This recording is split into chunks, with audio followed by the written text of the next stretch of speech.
Are you listening? The Running Wrestling Podcast. End your week the right way fast. Step into the ring with us, no DQ, just trust. The Running Wrestling Podcast. What's up, everybody? Welcome to the Running Wrestling Podcast. I am your host, Big Mike, and I am joined by Raj. Nope, not Raj. Herb and Raj on the Herb and Raj Podcast. The pain, the suffering. What's up, everybody? We are here watching SummerSlam. The main event is just now starting. Roman Reigns, Seth Rollins, kind of just staring at each other after about 20 minutes of entrances. So we wanted to come in, do a little watch along with the main event, and we will review the show as we've watched it after the main event, kind of talk about what we thought about SummerSlam as a whole. But just, wanted to come in. Hopefully you guys will join us. Let us know what you guys think of the main event as you're watching it. We will kind of give our comments as we go as well. Hopefully it's a good match. Seth Rollins and Roman Reigns. Herb, are you excited for this match at all? I wasn't, but I feel like because I've missed like the lore of this one, or where these guys came from. So as a guy who kind of rejoined later on, maybe not as much, and because I'm not as much of a Roman Reigns fan, but you said it a lot of times, like Seth Rollins is a great worker, so I feel like he has some great potential. I guess I'm going into this thinking Roman Reigns is going to win because they have some other plans. I would love for Seth to win this because this night has seemed to be like let's not just follow some like strict script. Let's just throw stuff out there and have some interesting stuff happen. So I would love Seth to go ahead and win this, but it feels like it's got to be Roman White because he already had a Seth problem or whatever. Yeah, and the way they've built it up, it feels like Roman has to win this because they started bringing legacies into it. And I even said this on our show Friday that we talked about, the Wrestling for Dummies. Make sure you guys go check that out if you haven't seen it. Me, Sped, Herb, and Raj talking about SummerSlam and all the stories kind of leading up to it. But it just seems like the way they have built it, if Roman loses, what have you been doing for the past decade and a half, building him up as your guy? Right. So it just seems like they've painted themselves into a corner. Right. With who should win this. Yeah. Because it feels like Obafemi is the guy they really wanted to take it from. Yeah, but you had the CM Punk comments last night on the post show where he called Oba a little bit as well. Really? Yeah. That's not the guy I would call out. I'd be like, hey, Oba, what's up, brother? Love your stuff. Great work. He made the comment. He mentioned Oba, and of course the panel kind of brings it up too because that's the biggest story coming out of night one was Oba is the new it guy. Brock Lesnar passes the torch, which we'll analyze a little bit more here in a little bit. But that was all everybody talked about post-show. And, of course, they brought up CM Punk, and he's like, well, you can go after Roman Reigns and still be a mediocre champion. Right. Or you can come after me, the real champion. So it really wasn't anything more than that. Right. But still, you brought it up. You said, hey, I want you to come after me because I want all challengers. What am I supposed to do with that? Right. Of course, we learned tonight that CM Punk has another issue that he's got to deal with first, which we will talk about in a minute because your boy was hyped when that first match of the night came. Man, I am so mad at myself for not pulling out my phone and recording it. And me, my dumb self over here, this is how long I have not been watching wrestling, is didn't even know what entrance music that was. Yeah, I knew more by your reaction who it was versus the music. Yeah, for everybody watching, we were watching the first match, and then Nick Aldis comes out and mentions he's going to make it into a triple threat. Gunther comes out, which kind of expected a little bit after last night. And then he said, oh, but wait, we're going to make it a four-way, and as soon as that guitar hits, I know exactly what happens. And I'm like, hands up, screaming, holy crap. And Herb's like, wait, who is that? I'm like, it's effing Kevin Owens. And when I said, who is that? I actually knew at that point. I was like, oh, there's only one person. who ain't been here for a minute that Mike would get that hype about. Exactly. The question was already gone. Yeah, Is it bad that, like, what sees does it say about this match that we are talking about other stuff through it? Like, is it just not holding us, or is this? Well, I mean, they're still in the beating phases. I mean, they're just kind of beating each other up, filling each other out right now. And that's the thing with any Roman match is it starts a lot slower than it finishes. Right. It's obviously, well, I say it's going to have a lot of run in. This one may not, because again, the whole legacy comment and everything like that. He may actually try to do it on his own. But it never starts fast. Seth Rollins with a reversal. There you go. It's always funny when you see the person go for a finisher like 5 minutes in. You're like, yeah, this match isn't over. Yeah, unless you're Brock Lesnar. Right, Then it may actually be over in 5 minutes. And we'll say hello, Extreme Chick out in the audience. Thank you, man. Appreciate you coming in. And I get it, Extreme Chick. As many comments as you can give us, because you may be the only one in the audience, because this is very last second. Herb and I were just kind of sitting here going, hey, you want to go live for the main event? And do a review show. So, very last second. So, thank you for your comments. We appreciate you coming in. I actually didn't see a lot of Seth's entrance because I was trying to set all this up. I would say when she posted, I was like, oh, man, because I was going to grab stuff and bathroom breaks, grab a drink. It was like we had a podcast right before this, and trying to transition into this was just not the best thing. Yeah, and I wouldn't say I cried when he came out. I was excited, for sure. Absolutely. That would have been a great natural reaction video. Yeah. And for everybody wondering that normally watches our show, I have texted Sped to see if he wants to jump in. He may have the family. Because, again, very last second, he didn't even know we were coming on. Because we didn't know we were coming on 20 minutes ago. Yeah. So. Texted Raj as well. He is out for the moment. And I think he's missed a lot of SummerSlam anyway. Yeah, I think he's been out. I know he said he didn't watch anything but the main event last night. Yeah. Unless I think he said the last two matches, or was that somebody who on the show? No, I think Raj. I think he caught the last two matches. So 12 matches total. He caught 2 last night, and I don't think that he's seen anything today. Yeah, I mean, if he's out. Is this our first time, like you and I have watched a whole PLE? I think so. Well, I mean, we didn't see the first couple matches together because that was before I got over here. Yeah, well, that's because I was accosted.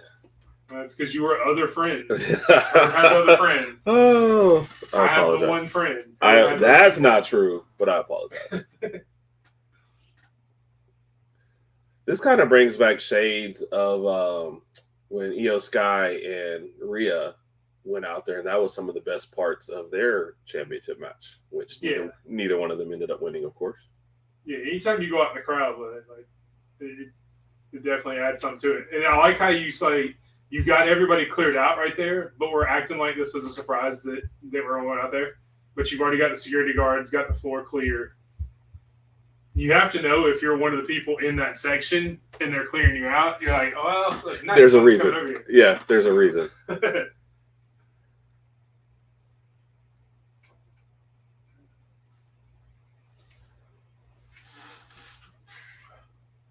Looks like Roman's in control. So, as soon as I say that in WWE fashion. Yes. Like so what's the deal? Both of them are out. Nobody can get counted out. That's the whole thing. I guess. I thought that used to be a thing where you could get double counted out. It is, but it's always at the referee's discretion. And I guess the referee has decided that he's not going to count. Right. Unless we missed something while we were moving and doing stuff, and then the referee got knocked out, which I don't think happened. Is there anyone worse at their jobs than WWE refs? Well, they're very soft. I mean, you can look at a WWE referee in the wrong way, and he may fall down. Yes. It always takes the longest time to get back up and recover from whatever it is. My favorite part about that whole thing is the same guys and the same people. We get a clean match. We talked about it of kayfabe, I guess, before we all knew what was going on. Right. Very early in the Vince McMahon era and stuff like that. They would tell them to have the camera angle from the backside, so you don't see him grab his head. Right. So you get the effect to move, but there is no, hey, I'm going to help you because I know I'm heavy Right. kind of thing. Right. And now we're just like, just get the angle. Oh, now we're counting? But see, they're not outside the barricade. They're still within the mat. So if they both jump over the barricade, the count's fine? Sure. That's what we're going to go with.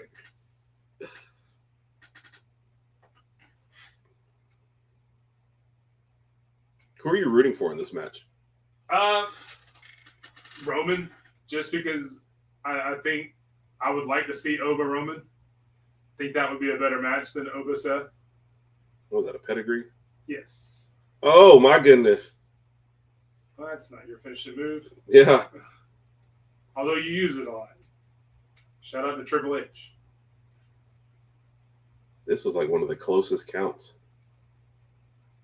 Like, did they want me to believe it for a second?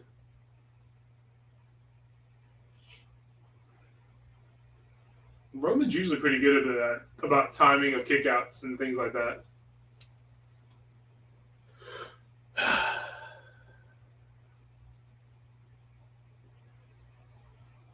Now we get a rest break. Kind of feeling the crowd. Hydration break? Sure. No, is that what this is? No, Mike, it's Sunday night. You can't hydrate on Sunday night. Well, I actually have real hydration. Rollins just went for the stomp and ran into a Superman punch instead. Like right there, let me watch the ref. And I like how in the background we've got a producer trying to clean up the area for the announcers. Like she's back there trying her best to pick up the pieces. He sold the heck out of that one right there, dude. Yeah, I want that view again. Where Seth Rollins is one of, if not the best, professional wrestlers in the WWE.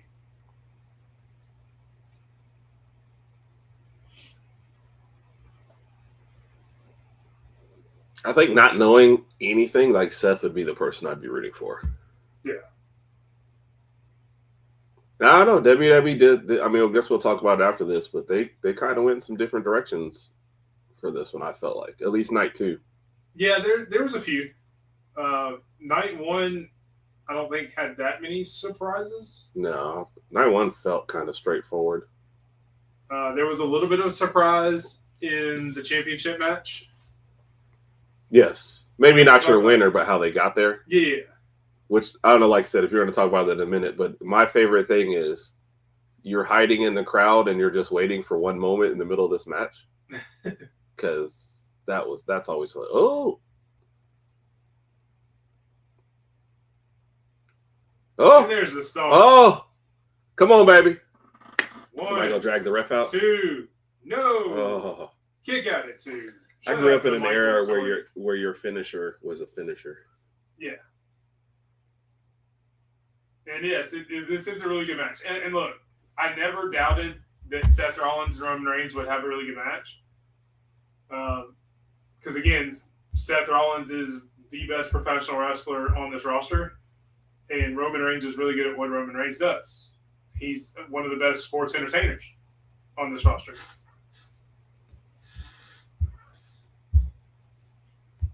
There's a reason these guys are in the main event of SummerSlam. And I know a lot of people online want to have a lot of discourse about, hey, why do we have the same guys at the top? And I get that. But these two guys have earned their spot. Right. Like, I would never add another belt, but it just almost feels like you need a belt above, like on an IC and below this for some of these guys to go after. Yeah, and the problem is with what you're saying isn't necessarily what you're saying. It's the fact that WWE has made you not care about the mid-card unless there's a belt. Right. And what did I say, though? That's mirroring real life. Yeah. Like, when we're watching, which, I mean, I get as fans, but if your team is growing and doing well, if you don't win a championship, nobody cares. Yeah. And we've seen it even as Alabama fans. You know, there have been seasons where we weren't expected to do anything, but we get into the championship where it was way above what we expected at the beginning of the season, But at that point, if you don't win the championship, you fail. Yep. Never mind at the beginning of the season. Nobody celebrates the journey anymore. Yeah. And that just may be culture in general. This would scare the crap out of me, by the way. Ooh. Oh, he held on to him. Yeah, he usually does. He usually tries to turn it into another suplex. They call it Falcon Arrow right there. Roman Reigns just decided to hold on to his neck. Put him in a guillotine. Uh-huh. Yeah, I think that's what it is. But just like culture in general, it's very much of, hey, I need this right now. Yeah, for sure. And I think that also doesn't help the mid card. It doesn't. Because as chaotic as the Attitude Era was, you cared about a lot of the guys on the mid card and under. Right.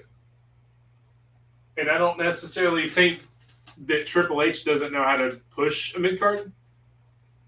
I just think we don't care. Yeah, I agree. But I'm part of the problem because when I'm looking at these as a casual, that's what I'm thinking. Who's got a belt? What's this match for? You know? It's like we were talking about with Jade and Charlotte Flair, and they were supposed to have a little program going. But I'm thinking, would I've watched them for 3 months going back and forth with no belt involved? Yeah. You know, even if the matches somehow turned out to be great, how invested I am. Oh, it's a trilogy, you know. Oba and Brock made it that far because Brock is such a beast and a legend, and you had the old versus new kind of thing going. Like, are we passing the torch? But even then, I'd still rather have Oba. Oh, a spear into a 2.75 count. But no. So that's a close one on both sides now because Roman had the last one. Yep. I think the main event's going to be longer than all the rest of the matches combined. For tonight, probably. Does that bother you, or are you okay with it? I wish some of them were a little bit longer tonight, just because it seems like we have flown by this. And I don't know if they did that because they're going to make this one last so long. Right. But, like, none of the matches have been any length whatsoever. Like, there's only been two matches tonight that were over 10 minutes long. You had your ladder match, which was right at 13 minutes. Right. And then you had Gable and Penta, which was a little over 11 minutes. And that's the one I would have actually figured was that way, too, by the way. Yeah. But everything else is right around or under the 10-minute mark. Which the first match you kind of expected because you had a return. Right. You hadn't been in the ring yet. You know, you compare that to night one, where only one match was under 10 minutes. Oh, yeah. Because we did get further, huh? Yeah. And then you had CM Punk and Cody Rhodes, which was 30 minutes. Where are we at right now with this one? About 20? We start right at 7:30. You almost timed it perfectly, right? I think so, yeah. This match basically started when we went on air. So what do we get? A Rollins spear? No way. Yeah, this match, these are the kind of matches when I'm watching, I think, please don't have a run-in. Yeah, but unfortunately, this is usually where WWE does that. But to WWE's credit, on SummerSlam, there has not been that much. You know, we talked about the Judgment Day, who was always going to run in because it's the Judgment Day. You expect it at that point. Right. And then other than the Cody Rhodes and CM Punk, there was a little bit of a run-in the ladder match. Yeah. But it didn't end up benefiting the person they ran in for. Exactly. So that was the person who they took off still won. But no, you're absolutely right. That's definitely just nitpicking. It's interesting. But it seems like they have tried not to have a lot of run-in. Yeah. In this whole video. Let's be honest. The CM Punk one, that was just a weird one. Not really. With Orton coming in, just because of the story. I understand their story, but the idea of somebody hiding, but because he wasn't there, you know, they weren't like, you can't tell me he was just sitting there in a regular seat and then decided to jump out. So he basically hid by the side, waited for a ref to not be looking or some kind of opportunity, run out and do that. Which, by the way, I love Randy Orton. If you ask me, if there was a triple threat match between those three, and I could pick a champion, I'm going Orton. Well, I mean, famously though, you wore an RKO shirt on our show Friday night. Boom! Oh, we got a stomp from Roman Reigns. Well, I mean, we did have the spear from Rollins, so it don't get two count. Nope. Yep. But for sure, you had on the RK shirt Friday night, and we even said, "Hey, I'm wearing a shirt of somebody that's not going to be there tomorrow night." Yeah. And lo and behold, thank you, Kat. There they are. Oh. Thank you, Kat. I appreciate it. That's all right. We don't know what we're talking about either. Mike knows exactly what he's talking about. I'm over here looking like a fool. I wish this is at WrestleMania. I mean, thank you, Kat. I appreciate it. Let's see. Everybody down in the middle of the ring now, Roman and Rollins. Except the ref. The ref's good. We're still safe. We're still safe. I don't even know what made me a Randy Orton fan. I don't, like, I missed most of his career. I hate to use the word aura because it's so overplayed. But it's kind of that. You're like, right. You dude, when he did the wink, I was like, give him the belt. Yeah. Just give him the belt. It was just so smooth. Give him the belt.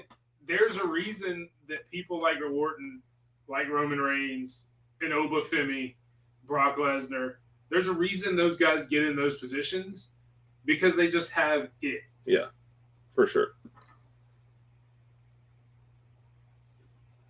Now they're just going to yell at each other for a little bit. Yeah. He's saying, I'm tired and I need a break, so can we do this for a minute? Either that, they were discussing where to go eat after this match. Probably. Hey, did you ask Becky what restaurant we were going to after we leave? Yeah, so is Becky retired? No. She's taking some time off from what I know. And she just lost the IC title to Soul and hadn't been back around. Yeah.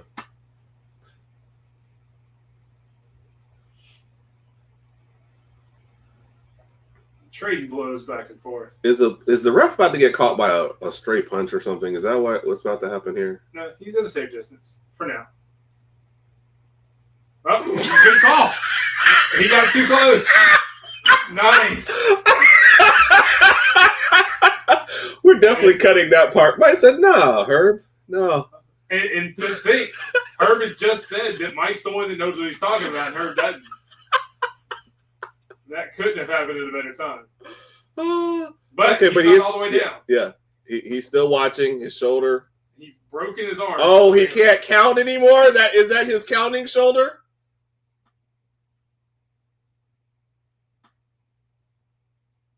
Or is that a swerve? Well, he's checking on Seth now. So is Seth going to pull him in the spear and he's going to get a full spear now? This ref's getting abused. There it is. I made up for myself. And we get a stomp. And my favorite part is they're like, Seth got screwed. Well, you were the one that got the ref knocked out. That was on you, buddy. Yeah. So now we get our run-ins. Yeah, possibly. I mean, this is the perfect part for the bloodline to come in.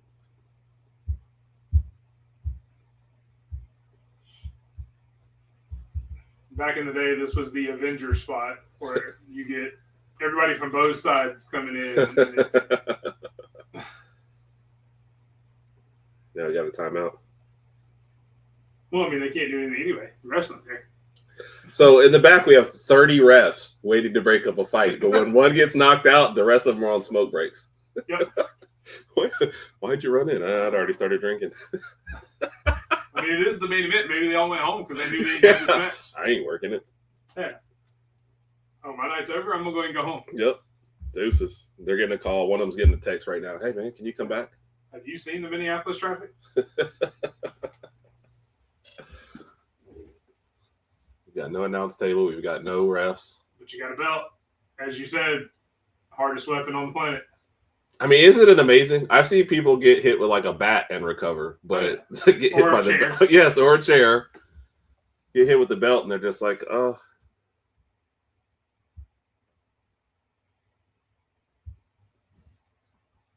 Seth Rollins does go with the chair instead of the belt. So yes. it means this is never going to work. Terrible, terrible choice.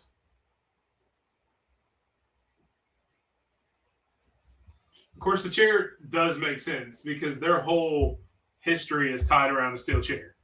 Yeah, from when he turned on him. From when he turned on him with the shield, from when Is he watching the board to see if he's back there? He is.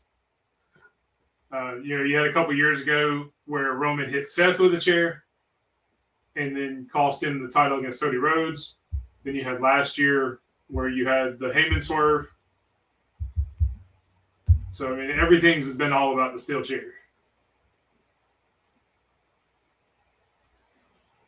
And this is the part where we see if Roman has learned from his mistakes and doesn't go for the chair. Because the chair has cost him every time. So if he kicks it out, he wins? Or throws it out, essentially, it means he's grown, which he apparently is not. It's always been the chair. Don't do it, Roman. It's like one of the most tense chair shot moments ever. I can't take the suspense. Oh, Roman's winning. I like how he sounded so disappointed. I mean, it's just like the whole match is over from this point. But a great piece of storyline for the evolution of this feud. It's a great piece of storytelling. In-ring psychology. He said, me and you, let's do this, dude.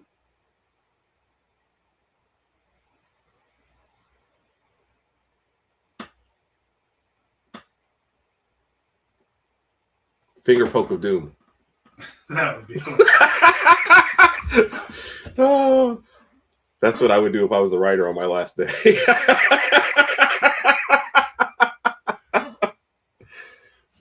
You can't fire Herb. He was good anyway. Which also tells me they may not have any run-ins, because if they haven't done it yet, yeah, and you see the evolution right there, maybe he just does it on his own. If you haven't run in by now, you will never, ever run in. No, you won't. No, you won't. The ref is legit taking a nap at this point. Oh, yeah. Well, I mean, he got hit by a spear. That is the most devastating move ever. Never mind, Seth Rollins and Roman Reigns have both kicked out of spears. Yes. Hit me again. Your turn.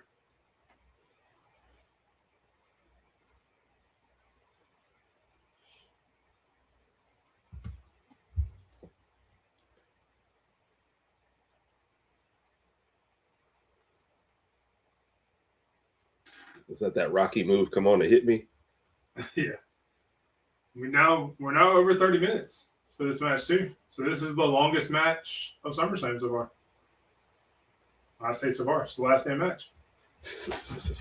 I mean, the way it's going, I would not be surprised to have another match. I don't know. Nick Aldis may come out and make himself a championship match. I'm so disappointed he did not do that for every match tonight. Just throw in an extra person. Oh, by the way, since I'm still here. If we do this and have no ref to count, then I'm gonna be mad at the end of this match. Like, come on, man. They've put on a good one already. Let's not do this. Yeah, but it's one of those tropes in wrestling. Okay. And they didn't do it, thankfully. Yes. Where they call it a visual pin. So the crowd sees you beat somebody. Right. But you don't actually beat somebody. Right. Oh, he's going for the super Get slump. it? So the guy gets to keep his street cred. Yeah.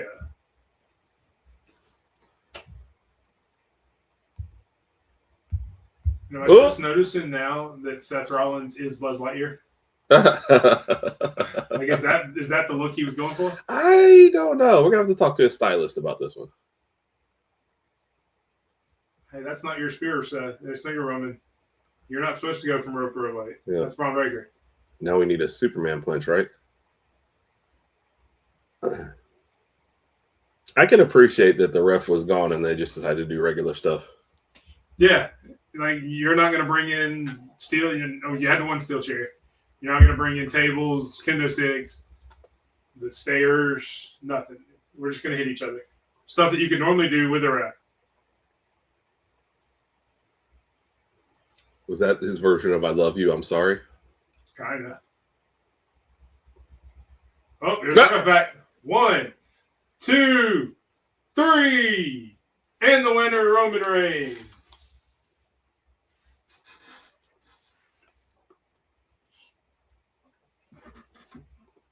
That was a good match. It was a really good match. So we were looking at 33 minutes, probably.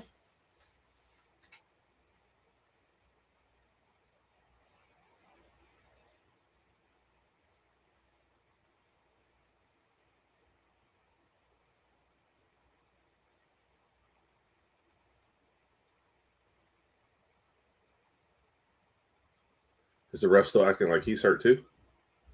Yeah, but he's got to talk to him. So he's got to keep his head down, so just in case. So the camera doesn't see him talking to him. What's he telling them now? Hey, it's over. You still got to keep up with time about how long you're out there. Hey, we've still got 10 minutes to do this or 5 minutes to celebrate. I don't know if there's going to be another angle after this. Right. I mean, you would hope not. You would hope you would just let that sit. Right. Because you do have Raw tomorrow night that you can do any angle. But it is WWE. So you never know. They didn't have a run-in during the match, so somebody may be coming out.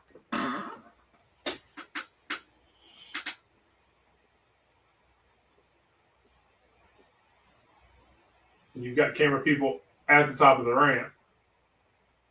Waiting for the next thing. Yeah, just in case, I guess.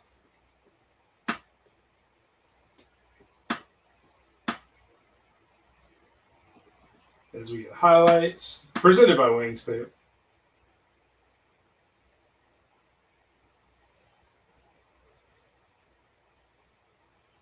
Again, a really good match. Yeah. I mean, I loved the storytelling in the match. Like you saw the evolution of Roman Reigns in his mind to finally let go of the past with Seth Rollins, and that's what ultimately gets him the win.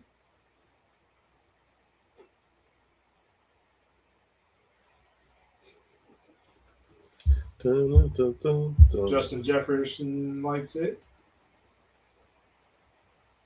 She said he's a big Roman fan anyway. Yeah. The only thing I would accept right now is if Oba comes out and stares him down. Yeah. But they just started Seth. What is that? Oh, I didn't see anything. See right there? Yeah. See Well, he's kicking it away, so I don't know.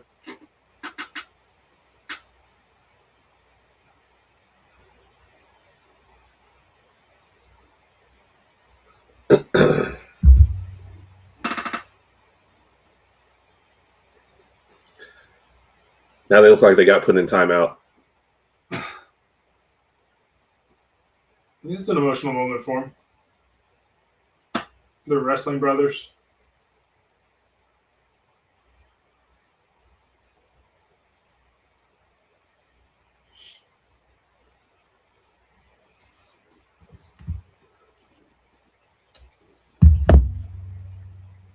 We're going to get an embrace like we did last night with Brock Lesnar and Obafemi. That was a cool moment, by the way. It was. I'm glad Brock did that. Not that Oba necessarily needed it, but the fact that he did it just makes Oba even bigger than he was. For sure. For sure.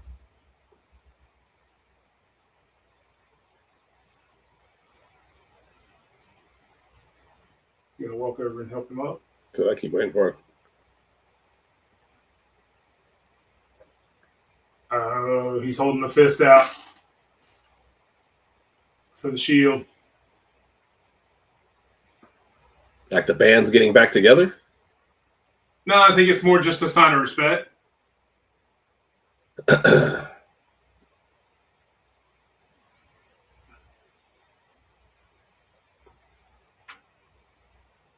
How they threw his mask to him. Yeah, I'm wondering if he's sick. Because he's been walking around with that mask all day.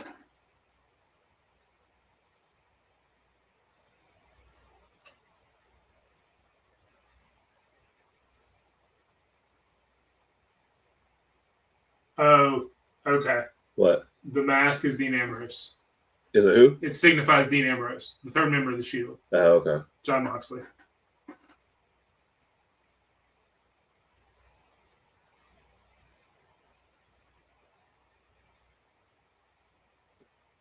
Like he passed away? No. He's in AEW. Well, kind of. Yeah, he's in AEW. So in WWE terms, yeah, he kind of passed away. The character of Dean Ambrose is dead. He will never come back. Dang. Like that guy they wheel around on SmackDown every week? No, like that dead. So funny story about that. They've been doing meet and greets all weekend. Uh-huh. Johnny Gargano did the meet and greets laying on the table. They were showing it at the pre-show. Him and Candice LeRae were doing some of the meet and greets, and it's Candice LeRae standing next to Johnny Gargano laying on the table, and they would come shake Candice LeRae's hand, and like Johnny Gargano would like barely lift his hand so they could fist bump him, and then he would just go back to laying down, and that's the picture you get. Wow. So, shout out to him staying in character the entire time. I've had 2 phones ring and 2 shows today. That's the work phone, though, so it shouldn't even be like, who's spam calling my work phone? And that is it, folks. That is SummerSlam. We are going off the air. The post show is about to kick on. And there you go. Extreme Chick did end up crying. Ain't nothing wrong with that. Again, it was a very emotional moment. If you have followed this story for the past 12, 15 years, I could definitely see the emotion in that. Mm-hmm. But that wraps up both nights of SummerSlam. So we will kind of do a review from here on in. We are watching the post show in the background, so if anything happens there, we will talk about that as well.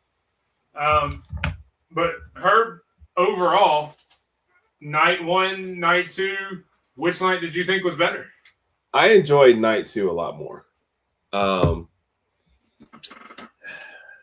And not to say that there was anything wrong with night 1, I guess, but I don't know. I like the surprise, the different matches, the feeling of night 2. I felt more emotionally invested in a couple of the matches and how they played out. I don't know if we'll go match by match, but I'll just say night 2 overall was much better for me. Yeah. So it's hard for me because there were 2 very emotional points on both nights, or 1 emotional point on both nights. Obviously, one of my favorites is Obafemi. So him beating Lesnar, which we'll talk about the match in a minute, and kind of taking that mantle, and then the return of Kevin Owens on night 2, just everything's going kind of equals them out as far as emotional moments. I enjoyed night 2 more. Right. Just because, like you said, there was a couple other surprises that I didn't expect. And we'll kind of get into why here in a second. So starting night 1, we kick everything off. Liv Morgan, Io Sky in a women's championship match. A match that lasted about 12 minutes. So longer than a lot of people thought it would last. Liv Morgan ends up getting the victory after a small run-in from the Judgment Day.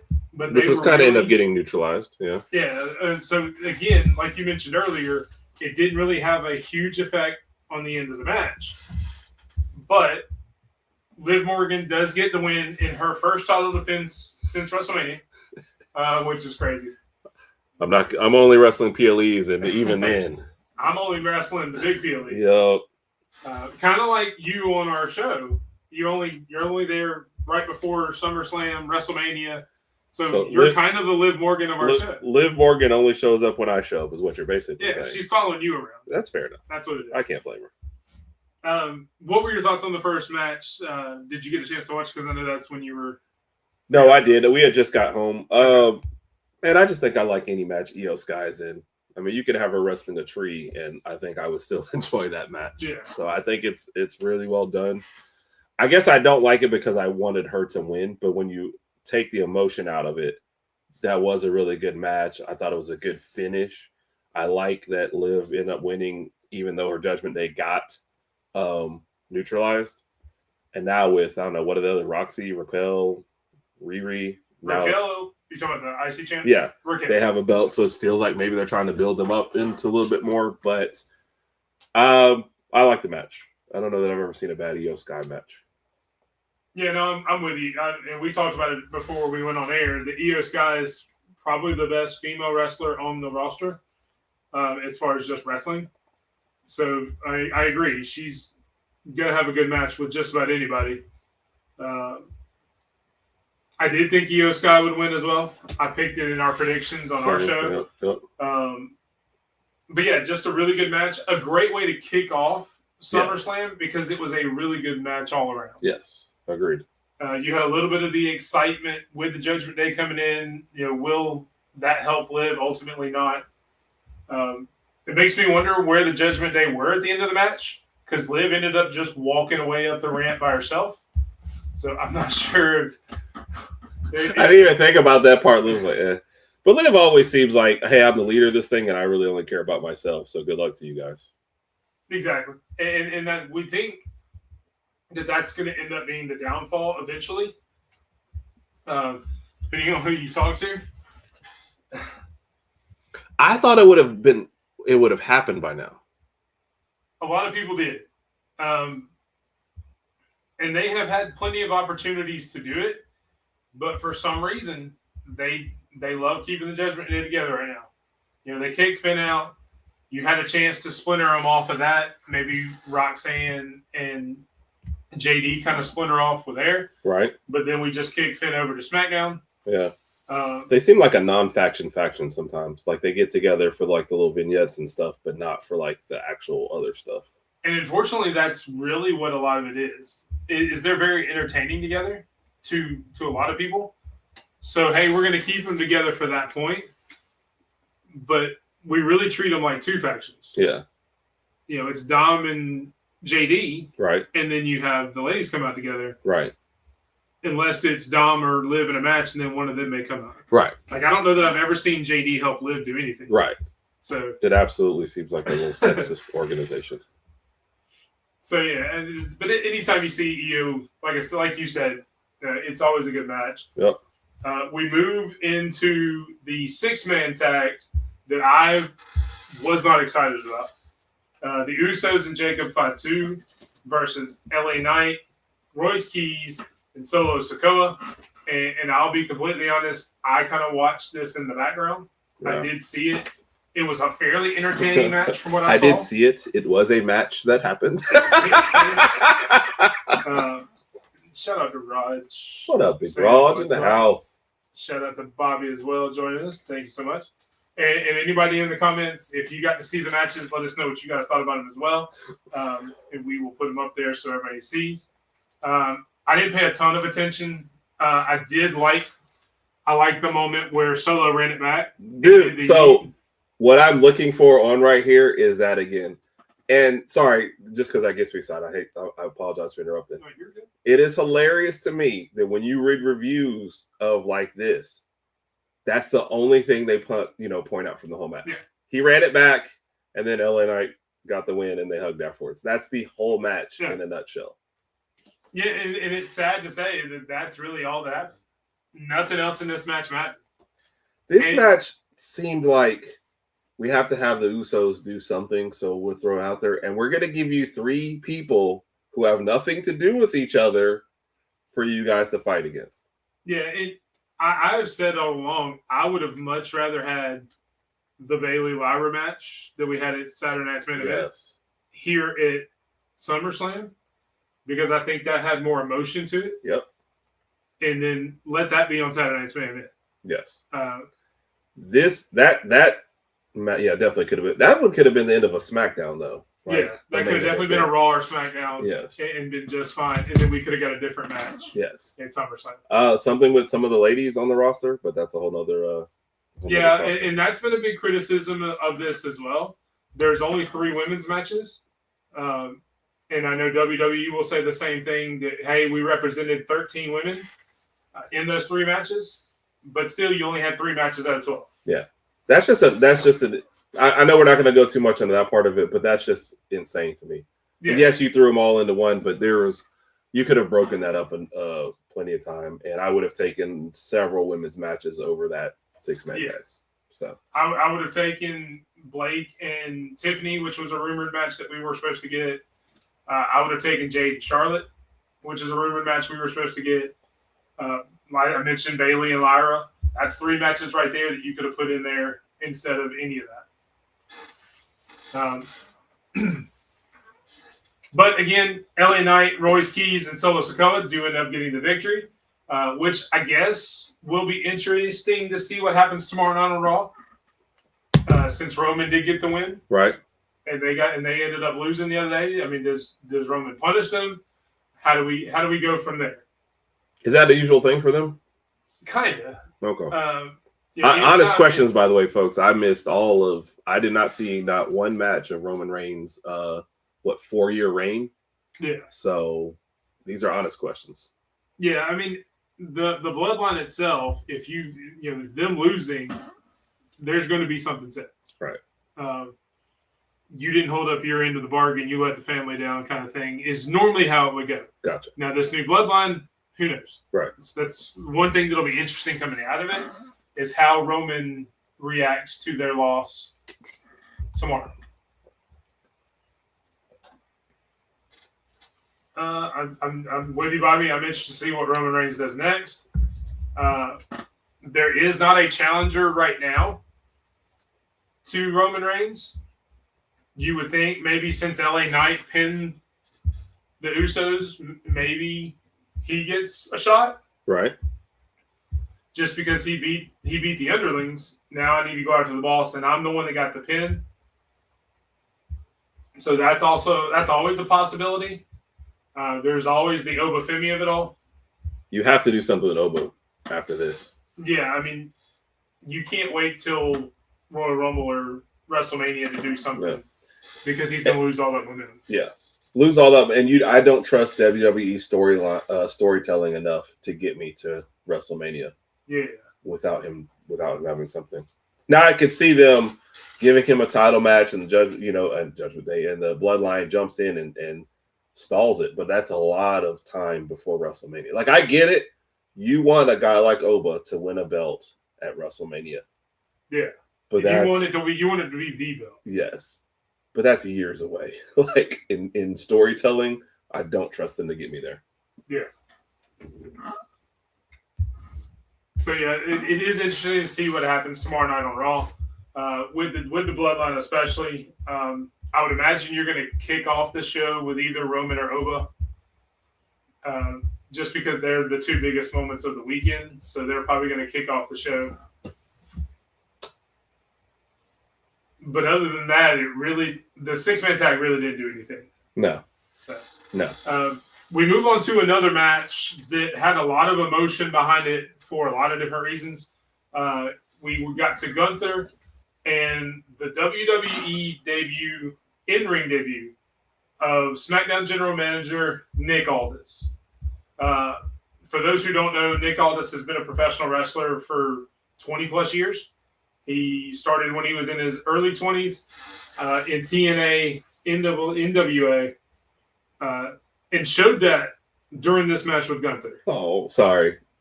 Great Kevin Owens mode backstage. Yeah, post-show, Kevin Owens is joining the panel. You'd love to see that. Yeah, absolutely. I mean, that's... Absolutely. Definitely something I'm going to have to go back and watch. Not the show for it, but we're taking a shot to for Kevin Owens. Well, I will. You've got water. Go ahead, man. Gunther. Sounded like a duck. Gunther and Aldis. Yeah, so we all saw the story we talked about on Friday night. Gunther pushed Aldis pushed back. We get this moment. And it was just a good emotional moment. No, I don't think hardly anybody thought Nick Aldis was going to win. Right. I know we had one person pick Nick Aldis on our predictions, but I think that was more of just kind of what they hoped happened. Right. Fair enough. But you don't build Gunther up to have him lose to the SmackDown General Manager. No matter who that is. Nick Aldis hadn't wrestled in 3 years. Right. So he was always going to lose this match. But as someone who has never seen Nick Aldis, were you excited at all about this match? I was not. It just seemed like and this is before. Was I excited about this match before it happened? Yeah. No. I don't know that I could have cared any less. It just feels like, again, I say this about a lot of people, they don't know what to do with Gunther. They're having him retire all these people, right? Now you run out of people to retire. They're like, you need to be in the championship stage, but we got all this other stuff going on. Yeah. So we're going to put you in a PLE in the match that we can absolutely not have you lose. So your job in this PLE will be to win, but to also make the other guy look good, because we don't want to throw him out here and have a squash match, because that would just really be stupid. Which, in a way, when you think about it, is actually a really cool spot for somebody to be in. In storyline wise, not so much, right? Because you're in a no-win situation at that point. If you win the match, okay, you've beat the general manager. Right. If you lose any momentum you've ever had. Right. Behind the scenes, putting him in that situation, trusting Gunther enough to say, okay, we're going to throw Nick Aldis out, who hasn't wrestled in 3 years, and we want you to carry him through a SummerSlam match, shows how much Triple H and the office thinks of Gunther. Right. Because that's not just a match that they would give anybody. Yeah. And it shows what they think of Nick Aldis, to say, we feel confident we can put you in this situation, and you're not going to make it suck. Right. So, and to Michael's credit, no. So that I was asked my thoughts before the match. I thought the match came off way better than I expected. yes. And both men, to his one out of losing, both men looked good with the outcome that happened. And then him getting his emotional moment with Mickey James and their kid, I thought that was a great way to do it. So yeah, no, he absolutely did win out of losing, and the match was way better than I thought. Yeah. It's just, again, that could have been on another show or something like that, versus this was a SummerSlam match that took away from other stuff. I get that you had to have it at a PLE, but there's just other stuff I would I don't know. I feel like I could cut out half this stuff and make this show one night. So, and that's true for a lot of respect. And we'll get to this on another match. And yeah, the career killer is a weird gimmick. Yes. If nobody's retiring, do you just sit around at home and say, I'll wait till the next guy? And then what happens when you lose? Yes. Now, yeah. But I think you have this at SummerSlam specifically for Nick Aldis. Mm-hmm.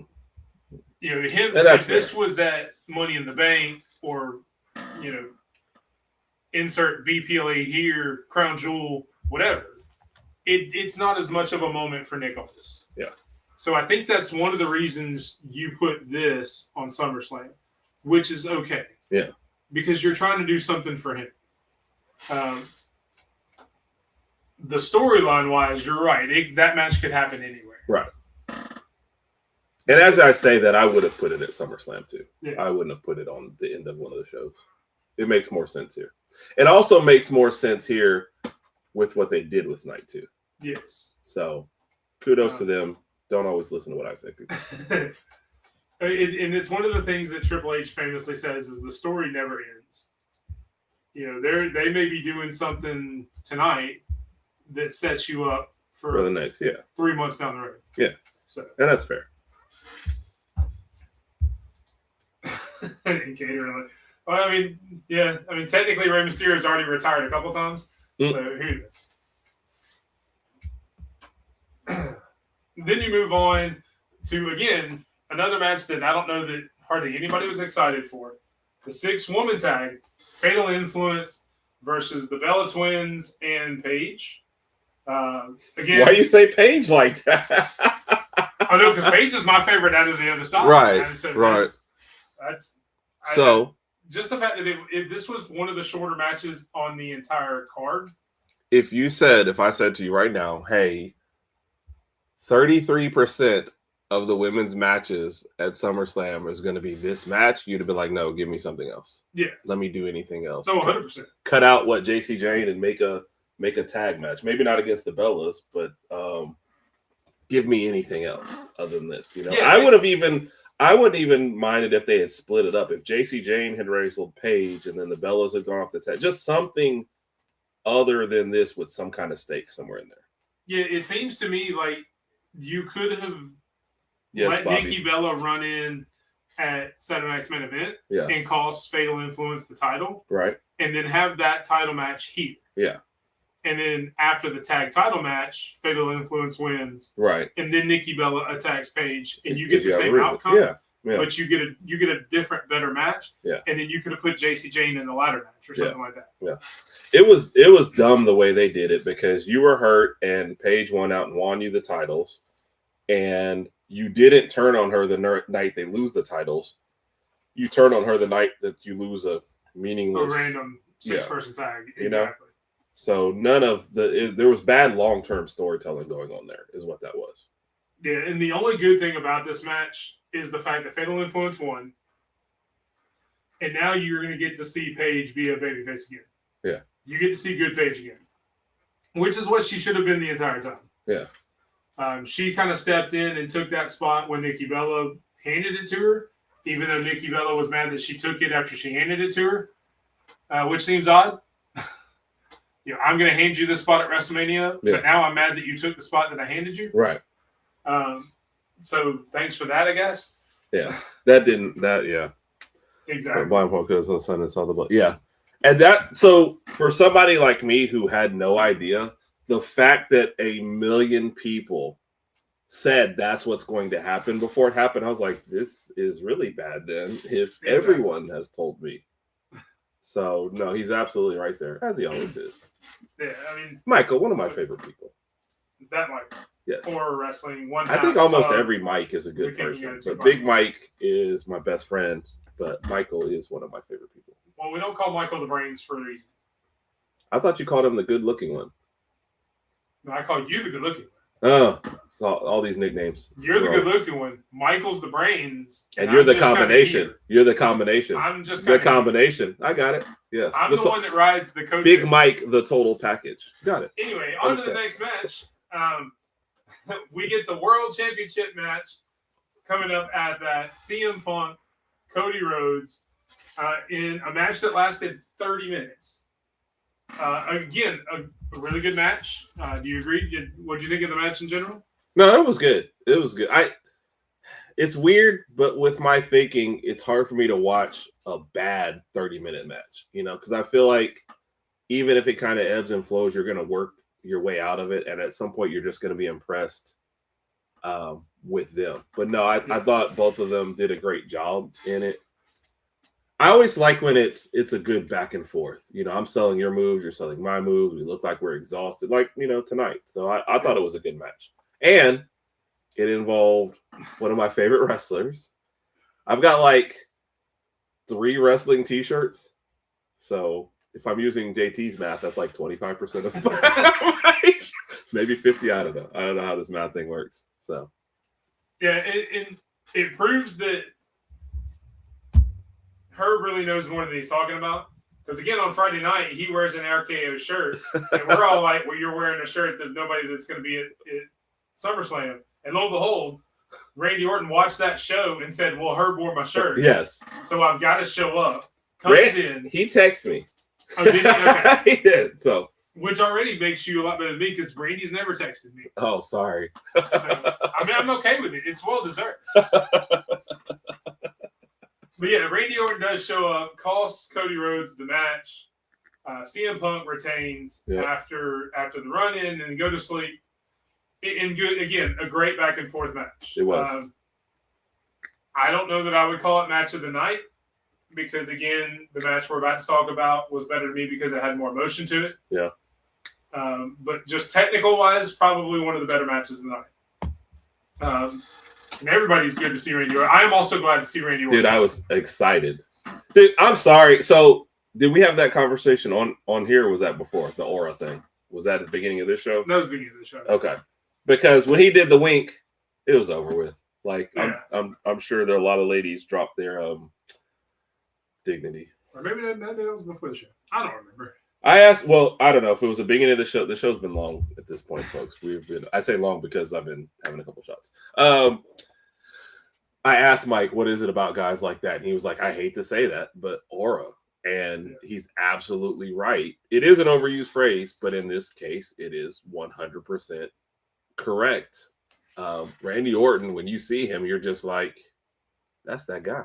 So, yeah. What was that last part of that? I'm sorry. Let's see. Rant Punk should never do a moonsault. You're all right about that. So, there was some stuff that they felt like they were just trying out for the first time. Yeah. Yeah. Yeah, they definitely know your limitations at that point, Punk. And yes, hopefully we get. Yes, that wink was cool. We get the Randy Cody story we should have gotten at WrestleMania without Pat McAfee and Jelly Roll. Thank you, God. That was so awful. Like, sometimes just so there's two things I want to eliminate, right? When you have two guys who are just good wrestlers and it's a good match and everyone's looking forward to it, can we eliminate two things? One, let's eliminate the run-ins, the celebrities, the extra people. Whoa. Let's phrase that. We don't ever Let's eliminate the extra people who will come down to the ring and interfere with the match, right? Even though I'm sitting here saying the Randy Orton one was amazing. But Randy Orton didn't represent either faction. You know, that was kind of just cool as hell with that. But let's eliminate the extra people, right? Let's also eliminate using the SmackDown or Raws leading up to it to turn one of them heel so we feel like we have to root for one or the other. Can the guys just go out there and wrestle? I'm going to tell you right now, I love my brother, right? If he and I had to play anything, like if you're like this Saturday, Herb and Raj are going to play a game of horse, I guarantee you it will be the most competitive game, and both of us will be out for blood and trying to win. We will not need the week going up to it going, all right, I'm the bad guy, I'm going to attack you, do whatever. No, like sometimes the match can just be the story. And I don't understand why they think they have to do that in big-time matches. Right. Because they did it with Randy Cody. They did it with Cody and CM Tell me one person that was not already excited for Randy and Cody before Randy all of a sudden randomly attacked them. Yeah. You know, and we didn't need that at all. But you look at the match we saw tonight, Penta and Chad Gable. Yeah. We're just two good wrestlers wrestling for a title, and they didn't need any of it. Who liked each other. Exactly. Shook it up before. Well, I'll get more. But yes, exactly. But I mean, just as an example. No, it's a perfect example. Yeah. Yes. Randy and Cody could have. Here's the problem. They're like, hey, we've got 4 Raws to get to before this PLE. Yeah. So you guys are going to come out every week, and now we have to have tension. I don't need you guys. So the other thing, especially as a casual, I don't need interviews every week from the guys who are about to fight something because it doesn't matter to me. Yeah. Like, I get that you guys like, hey, we can't have you not show up, so you have to have something to do. But I thought back in the day what you did was throw people into random tag matches or other crap before the PLE. Like, hey, you're wrestling at WrestleMania, but this guy really hates you, so him and his brother are going to fight you and his brother main event on Raw just so you guys are still out there doing something. Instead, what it's become is, all right, so you don't like him now, so we're going to have you guys talk every week. Yeah, and in my opinion, this goes to something that Paul Heyman said in an interview he did on Chris Van Vliet a few months ago. Wrestling booking in the WWE universe right now tries to do more about moments than matches. Right. They think they can send 2 guys out there and make a moment talking. Sorry. Yeah. Sorry, Mike. That was too good. Oh, sorry. No, you're fine. It's just, were you done? Mike comment? Yeah, Mike's comment. It just echoes what I'm saying. Like, no, let's do this instead of what Herb's saying and have actual wrestling. No.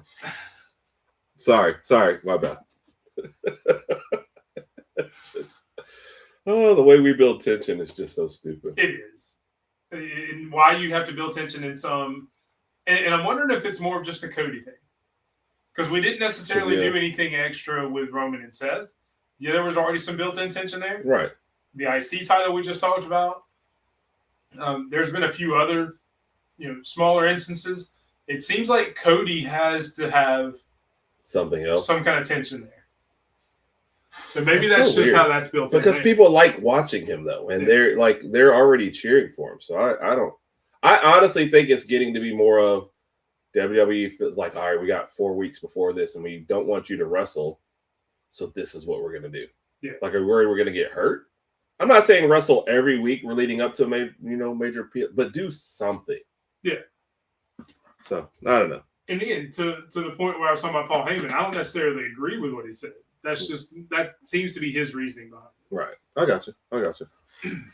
Oh, it's a great moment too, by the way. Yes. Sorry, I'll bring it up when we actually talk about this match, but I don't get why I was so excited, but I was. Yeah. So we'll get to the main event. The match I was looking forward to the most out of the whole weekend. That got eclipsed on night 2, which we'll talk about here in a minute. But Obafemi, Brock Lesnar, Hell in a Cell.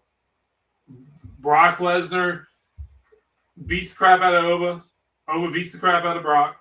And ultimately, Obafemi gets the win. Beats Brock Lesnar for the first time ever in a Hell in a Cell. First time Brock's ever lost inside that cage. And in my opinion, probably the best moment in a while. Brock Lesnar grabs a mic, tells Oba to come back. They give each other a hug, and he basically crowns Obafemi the next big thing. I know for me personally, that was very emotional because I'm a huge Obafemi fan. Yep. As a casual who kind of watches here and there, did that have the same effect to you, or how did you take that? Absolutely. So you knew Oba was winning this match. Like, WWE cannot screw up that badly. What am I say? What the blind man staring at the whatever earlier? Yeah. Like, yes, you. But the way you tell the story still matters, right? Brock has to look like, hey, I'm still a beast. Oba's just a bigger beast. You know what I mean? So he still got in his moves. I mean, he hit like 3 or 4 F5 still. Yeah. Boom. Oba still gets up from that. But that is a moment that is kind of missing from, I hate to break him, but like when Gunther retires somebody, you don't get that. Yeah. To me, that was, and it did, like Oba was trying to give Brock his moment. Oba was like, hey, I'm getting out the way. Yeah. Brood, do whatever. And Brock was like, no, bro, this is our moment. Yeah. That was awesome. I loved it. It shows like, look, I'm the beast, I'm playing a heel, I'm doing all this, but when it's done, I know how to pass it forward. Exactly. And that's what I got out of it. So it was awesome to me. And shout out to Brock, which you can say a lot of things about Brock Lesnar. We won't get into him here because it's in the time and place. Right. But in this moment, it shows that Brock Lesnar has one of the best minds for professional wrestling in that building. Yeah. You can care about what happens next, even after it's over for you. Yeah. Yeah. And that's the thing. Oba took a lot of punishment in that and still bounced back from everything and still won. Yeah, the fact that he took 3 F5s consecutively like that and kept bouncing up every time was a really cool spot. Yeah, I thought it was great. So, yeah, night 1, I mean, that was definitely the moment of the night for me. Just seeing the emotion on both of them and the fact that now we have crowned Obafemi the next guy. Like you said earlier, now we got to do something with it. We can't just let that sit. Yeah. What's your next PLE? I don't know what's in September. I know you got Money in the Bank in October. I'm sure there's probably one between now and October.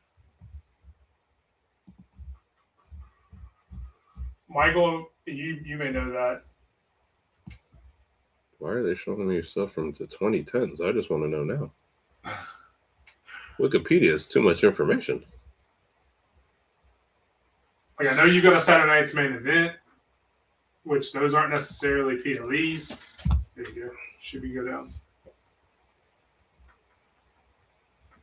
Upcoming schedule. Another Sunday night's main event? Oh, yeah, the one from Atlanta. They're changing it to Sunday. Okay. So yeah, Money Bank is your next big PLE. You get In a October. Sunday night's main event from Atlanta. But other than that, it all builds to Money in the Bank. There's nothing for December either? There's usually not December.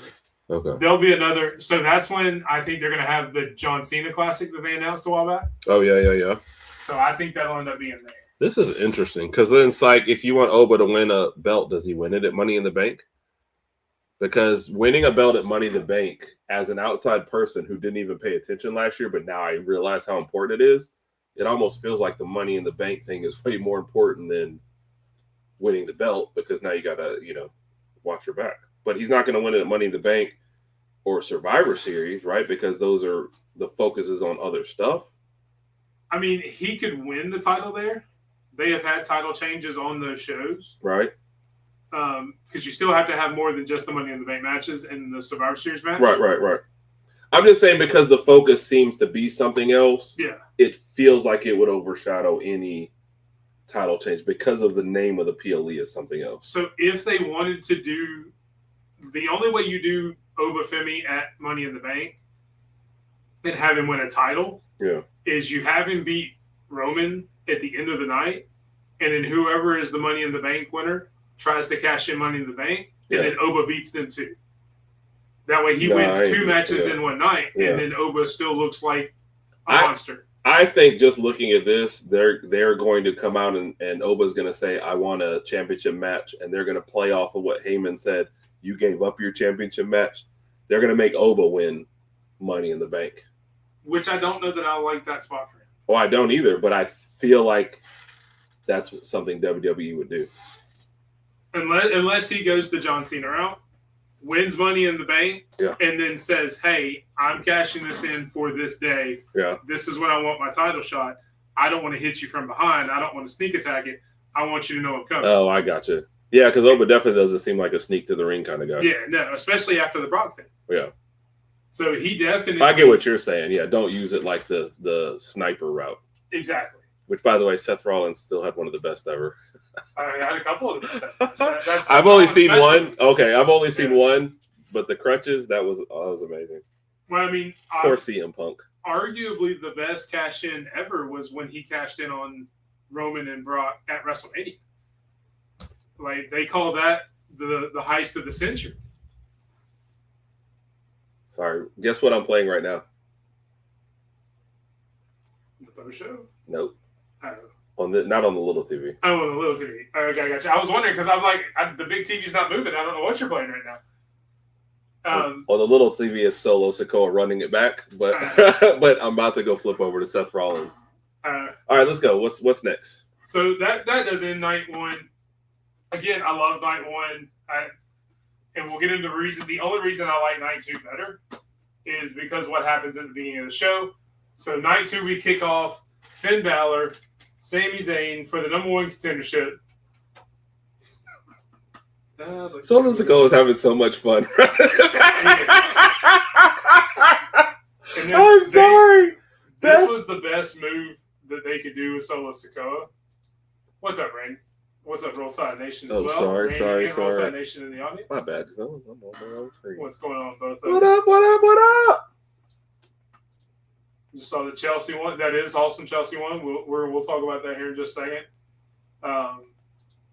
And then Michael said Dolph's is his favorite as far as a cash in. All right, I'll have to check out Dolph's next then. Who was I looking at first? Seth Rollins. Seth Rollins cash in. All right.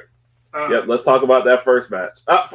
So we're watching, folks. Okay. And all this comes out. I'm like, what's this? He's like, all right, we're making this, I'm adding somebody to it. What's going on? And he brings out Gunther. And they shake hands, and I'm just sitting here like, and Mike's just like, okay, I mean, I guess, wrestling tonight, whatever. And then all this is, you guys are all some hoes. I'm bringing out somebody who we're actually gonna like. And the music starts playing. Now the casual has no idea who this is, but he sees Big Mike get up, rip his shirt off, start whipping it around. Hell yeah! And I had to be like, who would this be? Then I had to think back. Mike sent me his top 5 wrestlers ever. The first piece of wrestling equipment I ever bought him was a shirt belonging to Kevin Owens. So even as the words left my mouth, I don't have any idea who this is. As I saw Mike whipping that shirt around, screaming, I was like, oh, hell, this is Kevin Owens. And he said, Kevin Owens! We still don't know where that shirt is. He threw that thing so far. Couldn't find it. Luckily, I found another shirt. Found another shirt to put on. Luckily, I found another shirt. So we don't. Was amazing. A shirtless episode of me. I'm so mad I didn't record the whole thing. Yes. And thank you, Bobby. Appreciate it. Yeah, definitely. And shout out to Herb. No. This is about Mike and his stuff and his story. So Kevin Owens comes out. Mike is emotional. Mike is emotional, folks. He is just like you can tell everything's like, oh my God, he's here. Hey, this is for #1 contender match. Like, he needs to win this thing. I can't believe he's even wrestling. And people, I'm gonna tell you right now, if I sprain my ankle, if I tweak my pinky and I go to work, I take it easy. Kevin Owens said, no, all the regular spots, it's fine. What, you're going to do a moonsault off the top rope and a bunch of... Yeah, I got it. Don't worry about it. I was like, oh, okay, This guy's crazy. But, yes. My neck already broke once. It's okay if it doesn't again. Michael, that was definitely my failure to not record it and realize what was going on, because that made the whole thing for me. Luckily, Herb's wife is not here. So when I yelled at the top of my lungs, and according to Herb, started waving my shirt around, nobody else was here to see it. I didn't disturb the neighbors. I didn't disturb anybody upstairs. But yes, 100%. I yelled at the top of my lungs. I was very excited and a little emotional to see Kevin Owens come back. For anybody who watches our show, you heard Herb mention it. Kevin Owens is my favorite wrestler. Had a neck injury 17 months ago. We didn't even know if he was ever going to wrestle again.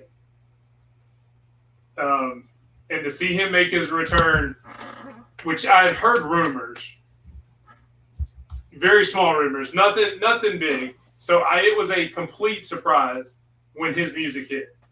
And as soon as that guitar riff hit, I lost my mind. 100%. Which made it even better when he won the match. Had to win the match. And became the #1 contender for CM Punk. And looked good. They let him dominate. I don't know there was many moments from other people. So Randy, you go back and look up Kevin Owens matches. You can look up Kevin Owens and Sami Zayn. Those are really good matches. Don't look up Sami Zayn. Only if it's against Kevin Owens. Sorry. Look up Kevin Owens and John Cena. Look at Kevin Owens and Cody Rhodes. That was a really good match. Anything Kevin Owens.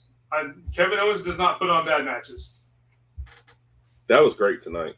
And yes, the reaction, though, for me, it was way more personal because I got to see Mike's reaction. So I was way more invested in that match than I probably ever would have been. And it was totally worth it. And Aldous was definitely having some fun out there. Yeah, that's when Herb said, well, hopefully Nick Aldis comes out before every match. I forgot about that part. I was like, yes, Aldis should come out for every match. I'm adding someone to this match. He's like, Becky Lynch is back. I got my job back. This next match, we're going to add anybody else. Yeah, it was fun. They did well with him. Yes, he looked good out there. And so I wish Nick Beasley was in here because he posted, hey, Finn Balor got robbed. I thought Finn got elevated too quickly in this whole thing anyway. I was not rooting for him in the match that got him to this. So, again, outside person, don't know what I'm talking about most of the time, but I would have rather seen Damian Priest or Royce Keys win that one. I think Royce was in. I was rooting for Damian Priest. Yeah. Over Finn Balor. So when he got to it, I'll say this. I was never excited for Finn Balor versus Sami Zayn for the right to go to the title. So when they changed all this, even when they added Gunther, I was like, okay, I sat up a little bit more. And then when they added, Kevin Owens, and I was like, all right, now we've got something. But I was never excited. You know, when you're watching games on Thursday night college football, and you're like, I'm watching this because it's Thursday night college football. I would never watch this on Saturday. Yes. I would. To me, Sami Zayn versus Finn Balor was Maction. Yes. It was Maction. And I was like, my excitement level is 0. And you kicked off night 1 with Io Sky and Liv Morgan. And night 2, I was getting Finn Balor and Sami Zayn. And I was like, if both of these guys lose the match, I'll be fine. So, yes.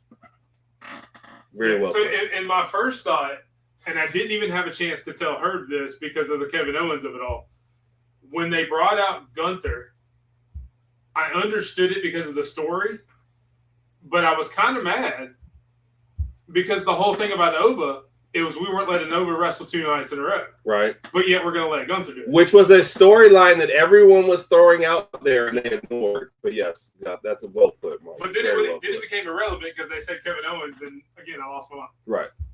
He blacked out. He didn't know what happened. Have you ever seen the movie, was it Old School? Old School?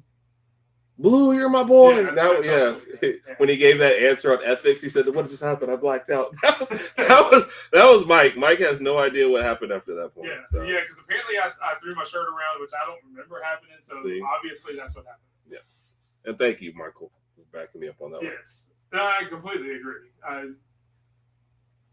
But even like you said, even when he added Gunther, I'm like, okay, that gives us something to look at in this match, other than just Finn and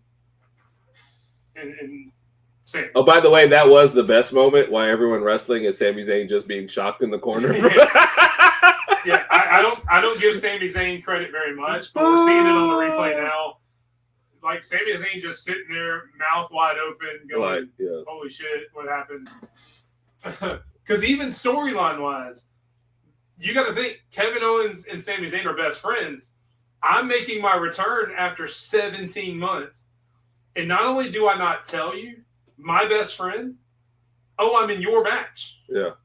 You know, that would be like me. I'm in a car accident and I'm in a coma.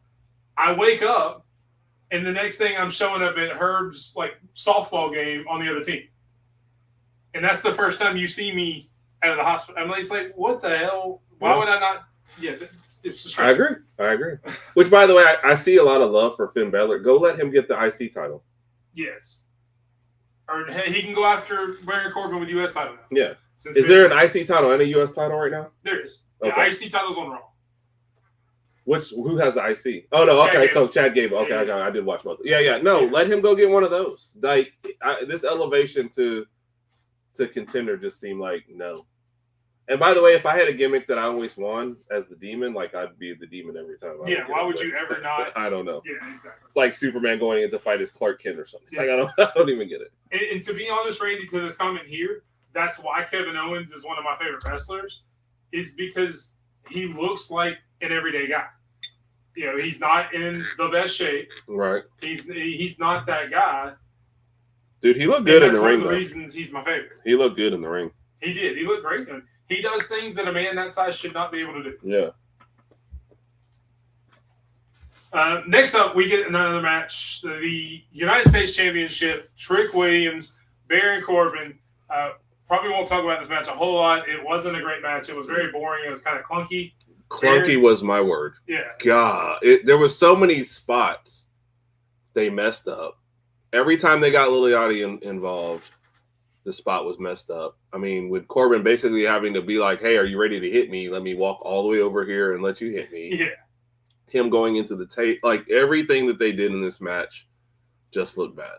Yeah. And then for somebody like me who has no idea who Baron Corbin even is, that just seemed dumb to take it off of Trick right now. But whatever on that point. But it was not a good match. I mean, Baron Corbin does get the win, as you heard her mention. It wasn't entertaining, even for me, who knows who Baron Corbin is and was kind of excited to see Baron Corbin come back. This is one of those that I wish they would have followed what Herb said. Nick Aldis would have came out and added Carmelo Hayes into the match. Thank you. I would love that. Since he was righting wrongs and Carmelo Hayes got screwed in all this, maybe he had thrown him into the match.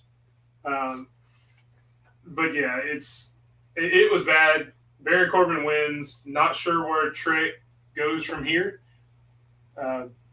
So they tease the little hey going after the belt, but they've got there is a logjam. Where's Raj? You would love that word for the big belts already. And there is, and saying I'm going to go after the world title after I just lost my United States title, it doesn't make a lot of sense. Right.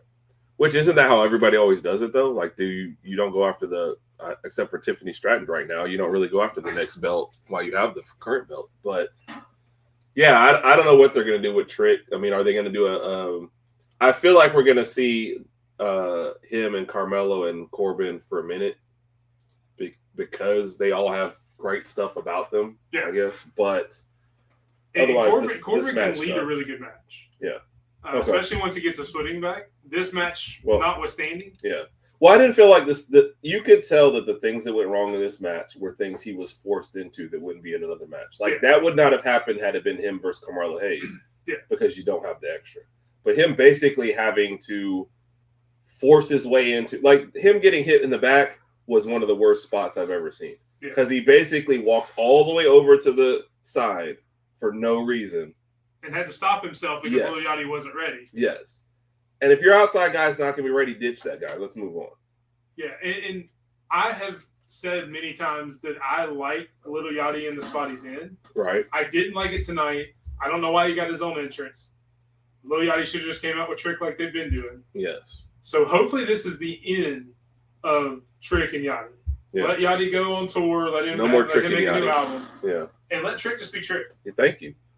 The man is over all on his own. And yes, Michael, that's probably what he needs to do. He's over all on his own. He doesn't need anything else.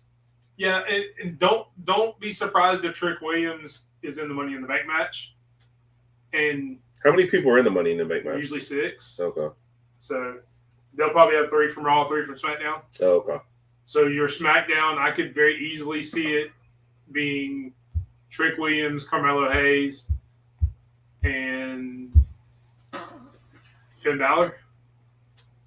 Could be your SmackDown Money in the Bank participants. I feel like it needs to be so, but I guess that's the way I'm thinking. Carmelo Hayes, Finn Balor need to be on that IC US title. And they will be. Level. But again, you've got to wait till October for Money in the Bank. So we're going to get a lot of that intertwined. Right, but if I get, like, I don't want Finn Balor cashing in and getting a heavyweight championship. I don't want him getting one of the big belts. Oh, no, I don't think any of them will win. I just think that'd be it. Oh, okay, just be it. Yeah, true. I'm acting like everybody. Yeah. No, yeah. You're right. So, yeah, we end that match, thankfully. Unfortunately, Baron Corbin gets the win, like we talked about. Then we move into one of the matches I was actually excited for. The women's ladder match. Charlotte Flair, Jade Cargill, Lash Legend, Tiffany Stratton, and Chelsea Green. I was already excited for this match, and the more we talked about this match, the more I started to think that Chelsea Green could win. Right. Because they kept throwing the word interim around. Right. And she doesn't care. And she is one of those people that you can put that on in there, and she doesn't care. You can't call Charlotte Flair the interim champion. Right. That was what she's wearing to come out. Yeah. Exactly. You're not going to call Jade Cargill interim champion. No, because he'd be pissed. Tiffany Stratton already had a belt. Right. So it came down to either Lash Legend or Chelsea Green. It seemed like Tiffany Stratton was the least likely to win this one. Which, oddly enough, is who I picked. So, yeah, that makes sense. Sorry, man. My bad. My bad. Well, I don't even remember who I picked because clearly who I was rooting for was not who I picked. Well, yeah, I know. I was rooting for Chelsea Green and I didn't pick her. Yeah. I don't know why, though. But it was clear in the middle of that match. I was like, man, I said it. I hope Chelsea wins this. Yeah. She just, I don't know. She just, the whole, so how, as an in-ring, is she a good wrestler? Yes. Okay. Very much so. So, because I see some of her gimmick is like a little goofy, a little silly, but man, I love her. Yeah. You know, I was excited for her to win it. I'm sorry. My favorite, while I was laughing when you first mentioned this, my favorite moment from this match that happened at least twice. Lash Legend has no idea how ladders work because she never set it up under the belt. The second time she did it, she set it up, she went, oh, like I got the ladder and the belt's way over there. Like, what is going on? But it was still fun. I think you got to see some personal stuff between them. You know, still Jade and Charlotte kind of went after each other in there. Yeah. Lash Legend felt thrown in, but it was still a good stage for her. But man, I think it was the right choice, man. Chelsea Green. I just feel like Chelsea Green will be one of those. You'll have some great wrestling matches. She'll beat a person like Lash Legend who should really overpower her kind of almost by accident somewhere in there, or something will happen. But I just remember watching recently, there's that thing where she comes to save, I think it's Tiffany, and drops her weapon before she even gets into the match, and then just accidentally, she just feels like someone that's easy to root for. Yeah. And now, is Tiffany going to try to play her and try to get into a shot? But I hope not. I hope right. they go back to focus on the Tiffany and Blake. I left that comment. Finn did not get screwed. Yeah. Well, he posted it. Well, he posted it, and I was like, I said, did you miss type Sammy? I guess because he's a Finn fan, and if Nick picks a side on something, he'll never listen to your side. I know that about Nick, so I don't want to upset him. But I just don't care for Finn Balor. I'd rather Finn Balor be going for the IC title or the US title. I don't feel like he is heavyweight title material. I don't think he should be yet on one of the two big belts yet. Yeah. Sorry. Especially just going over to SmackDown. I could see with that. Yep. I was going to say something, but we do agree that it was stupid, the trick balls. So Nick yes. also said that. Yeah. Absolutely. Other than Kevin Owens coming out, was Chelsea Green was definitely the pop of the night. Yeah. I don't know. Again, I don't know how the crowd reacted when Kevin Owens came out, because I know how I reacted. But yeah, definitely. And Chelsea is one of those people that it doesn't matter what you give her, she's going to make it something. Yeah. And that's one of the reasons people are drawn to her, because you can give her the dumbest gimmick in the world, right? And she's going to make it entertaining. Yeah. I've seen interviews with her and stuff. She just, I don't know, man. I am a Chelsea Green fan. She's the only person I know, and you see this if you watch Unreal, gets a broken nose. Instead of being out, says, I just want to be on TV. Right. I don't care if I look stupid. Right. Give me a mask, and I'm going to bedazzle it. Yeah. And I'm going to make that part of my gimmick. Yeah. I like her, man. She might be my next. And that's coming from, I've mentioned all these other women. I've barely watched her wrestle, but I was excited when she won. That's it, dude. So, and that point right there, the more we talked about this match and the more they talked about it on WWE, every time they mention interim champion, my confidence level for Chelsea winning went up. Yeah. Because she can take an interim title and make it entertaining as hell. And if they want to give it back to Rhea when she comes back, it's not going to hurt Chelsea at all. Right. I like it. Down. Next up, we had probably the dumbest match of the weekend. Not to say it wasn't kind of entertaining. I think I was on the air, so I missed most of this match. You had already started Roll Tide Nation, so you didn't get to see a lot of this.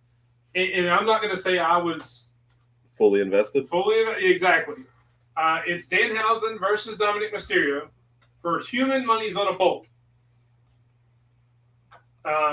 Again, this match kind of is what it was. This one had a lot of shenanigans in it, which it always should have. Yes. I shenan once, I'll shenan again. 100%. And that's really all there is about this match. It was a funny match. You had Danhausen being Danhausen. Dominic Mysterio, for all the crap that people give him, can make some of those spots funnier than they should be.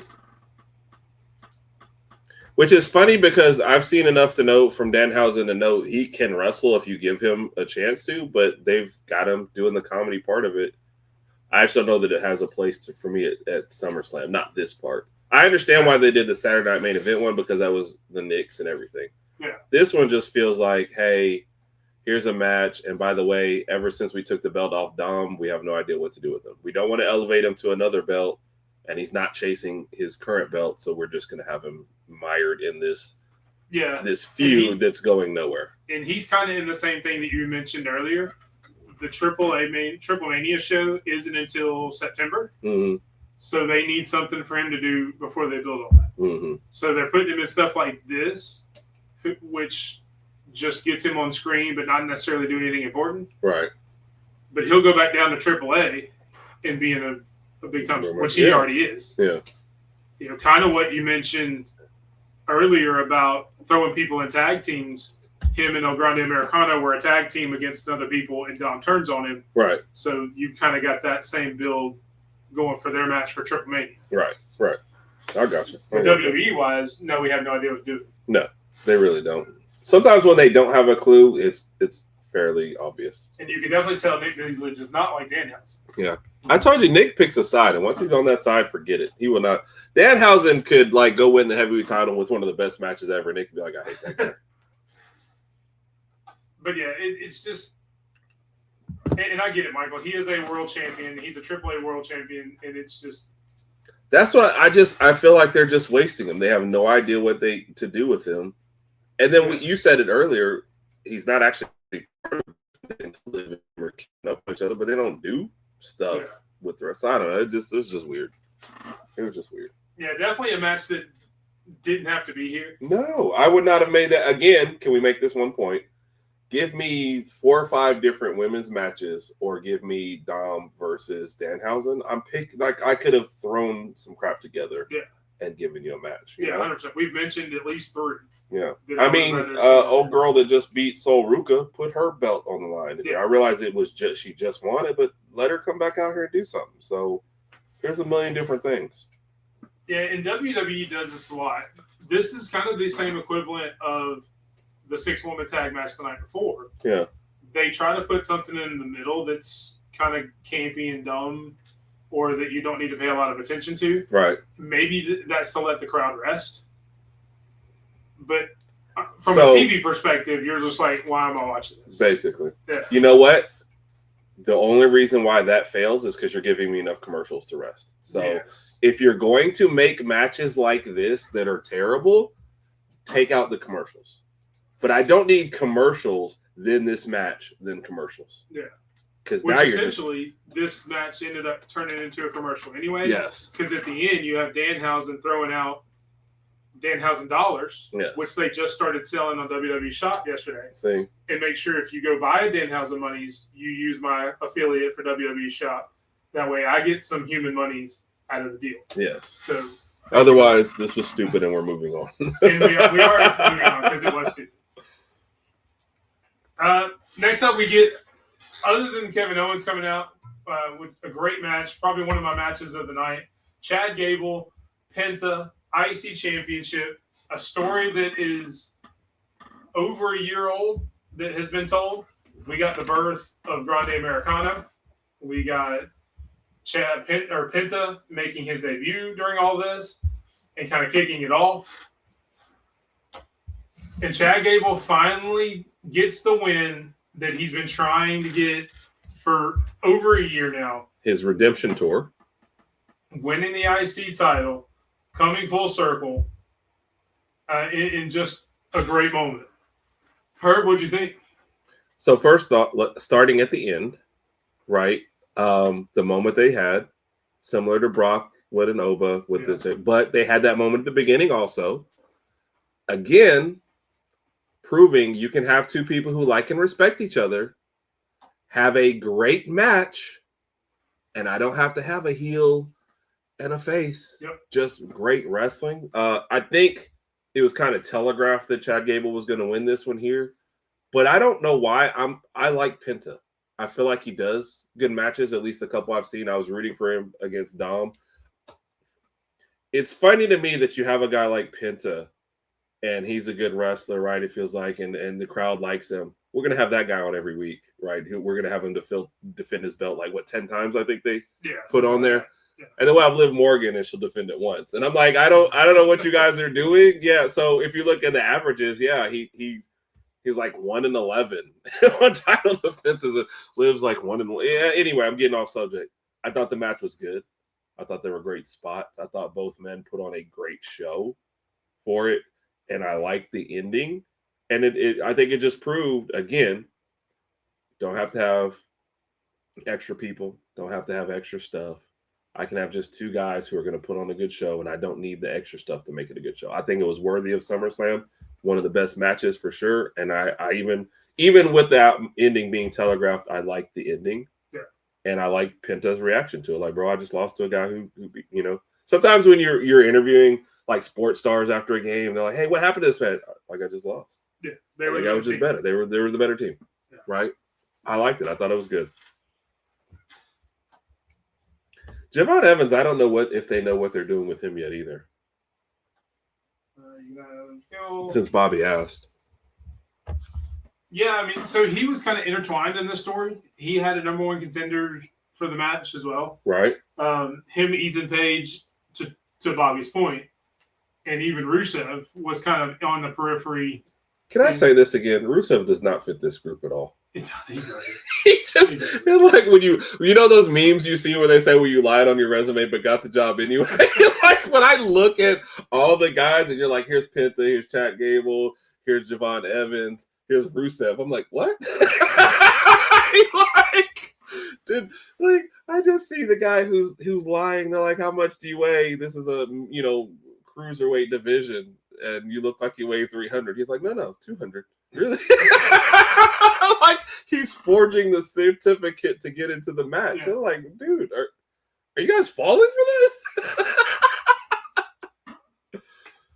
Let's see. Like I said, I think the Chad Doherty. Oh man. Yeah, but that plays into the story.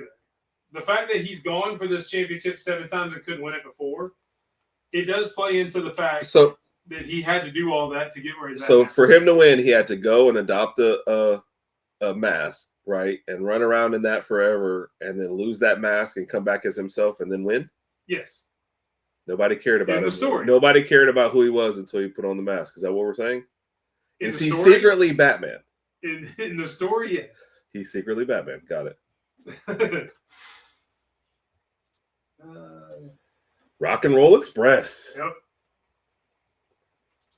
It's so weird that there's nothing to put on TV in the background for us now. I mean, you got a women's soccer game. That's because that's what ESPN put on. If you want me to care about women's soccer, it's got to be the World Cup. Exactly.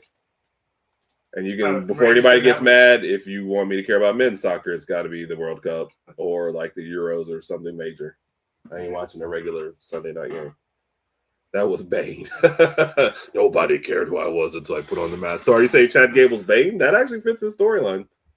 Does Bane ever become a good guy then? Sometimes he's an anti-hero. Oh, there you go. So that's as close as it is, yeah.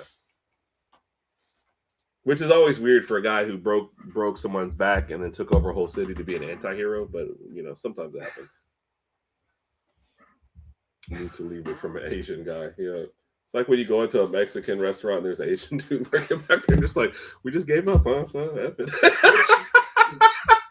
Like one of my favorite. We never questioned it. No, well, look, one of my favorite wing places has nothing but Asian dudes working back there. The wings are fire. So, like, what am I gonna say to him? Like, hey, guy, great stuff, man. Appreciate you. Whatever. So. Oh gosh, this is why I love doing shirts with her. Because he doesn't know what's gonna happen. Mike's like, hey, I've got this plan. I'm like, oh, did you give me a shot? Oh no. And to be fair, I didn't give him a shot. You did. He's giving himself. Who poured this? Ooh. Maybe it was Chad Gable. Which brings us to the main event: Seth Rollins versus Roman Reigns. The match that has been building for 15 years, back and forth. Sorry, I just got a text.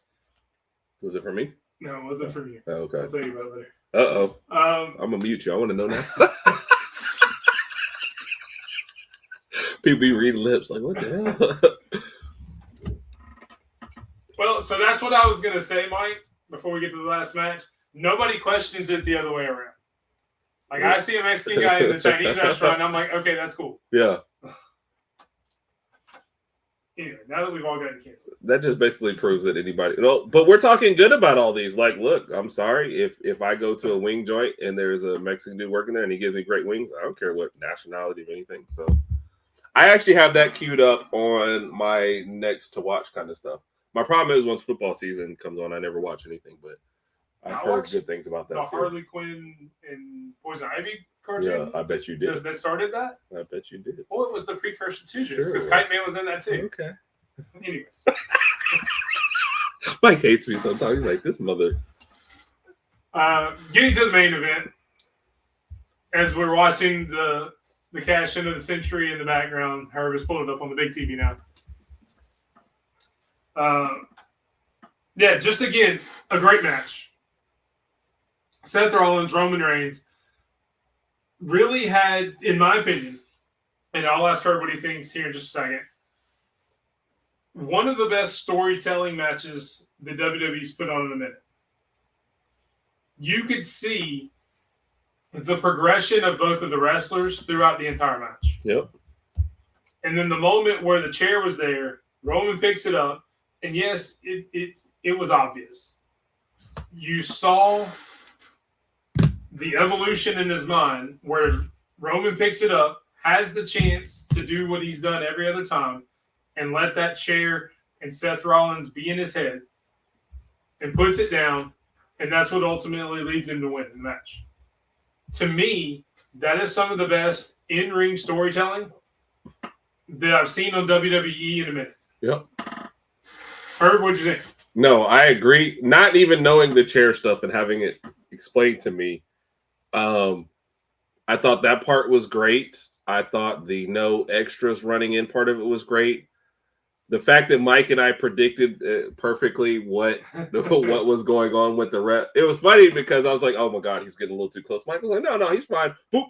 Okay, never mind. Herb, I guess you do know what you're talking about every once in a while. So continuing that, he's about to get pulled into the corner and get knocked down. So it's funny that they did that and then didn't allow for shenanigans. Yeah. They just said, "Okay, let's just wrestle," and it was almost like a, "Hey, I'm going to gain your respect" moment because we're going to do this the right way. Yeah. I could have used the chair like you were about to. Throw it out. Let's go. And they just had a great stuff. So, no, I like the match. I told you, man, once a match gets to like 20, 30 minutes, I'm going to give you my respect just for it going that long. I felt like both guys put on good stuff. They had some key moves in it. Mike and I were laughing when they left the ring for like 10 minutes. No count out. Then when they got back to the ring, the ref started counting. Like, I can see you guys again. 1, 2. I was like, but they've been going. Like, they went in to get a hot dog. Like, what are we doing? So, being the only critique we really had in the entire match. Oh, yeah. And it was a funny critique. It was more like you have to suspend disbelief in these. And if you're not willing to do that, then why are you even watching? Yeah. You know? So watch wrestling in general. Yes. You need to. Yes. So, no, I thought it was a good match. I did like the story part of it as well. The story part gets lost on casuals like me a lot. So watching that and having Mike be able to say, "Hey, this is a big moment," but even without that, you could tell it was a big moment. Yeah. It also did say the second he threw the chair away, he was winning. But you know that I mean, you can't avoid that. You can't avoid everything, right?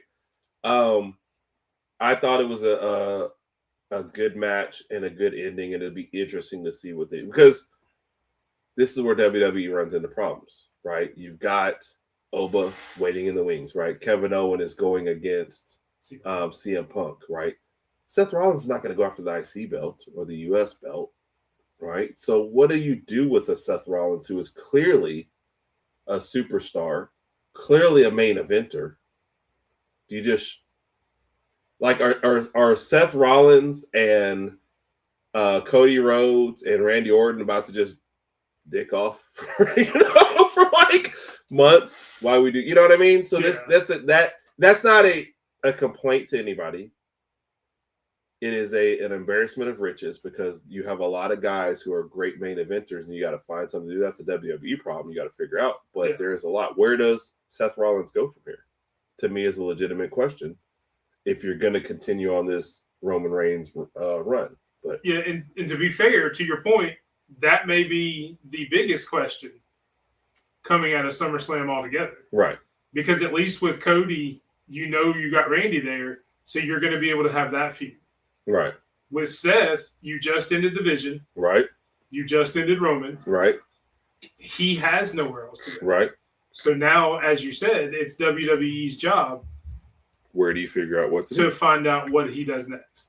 And how do you do it naturally and not feel it forced, you know? Yeah. Like, as much as I love Io Sky, when they pivoted, that was the most forced thing. Io Sky versus Liv Morgan after they lost Stephanie McCare. I will tell you what I would do with Seth Rollins, and it's more of a cop-out answer, is have him go for Money in the Bank, win Money in the Bank, right, and go to SmackDown. Okay. So Oba's going against Roman in this meantime? I mean, you could still have stuff before Money in the Bank, them going at each other. Right. But ultimately, Seth's next big feud needs to be somewhere else. Yeah. Because you've exhausted your big feuds on Raw. I agree. And it's going to take too much, and you don't have anybody else on Seth's level. Yeah.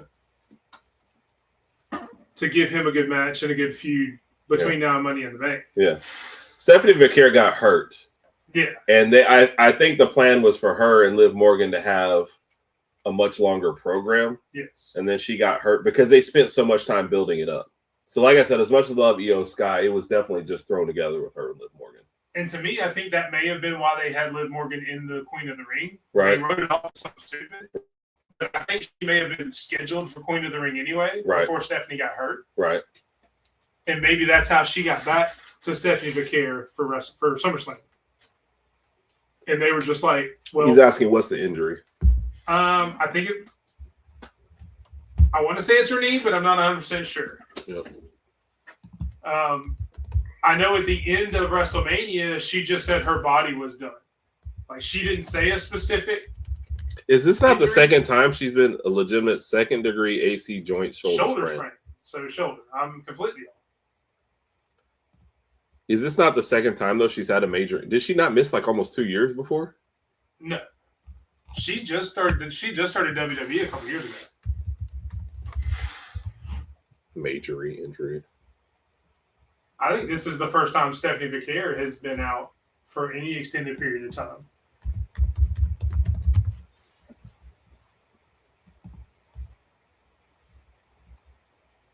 Sorry, we're looking it up just to make sure. Yeah.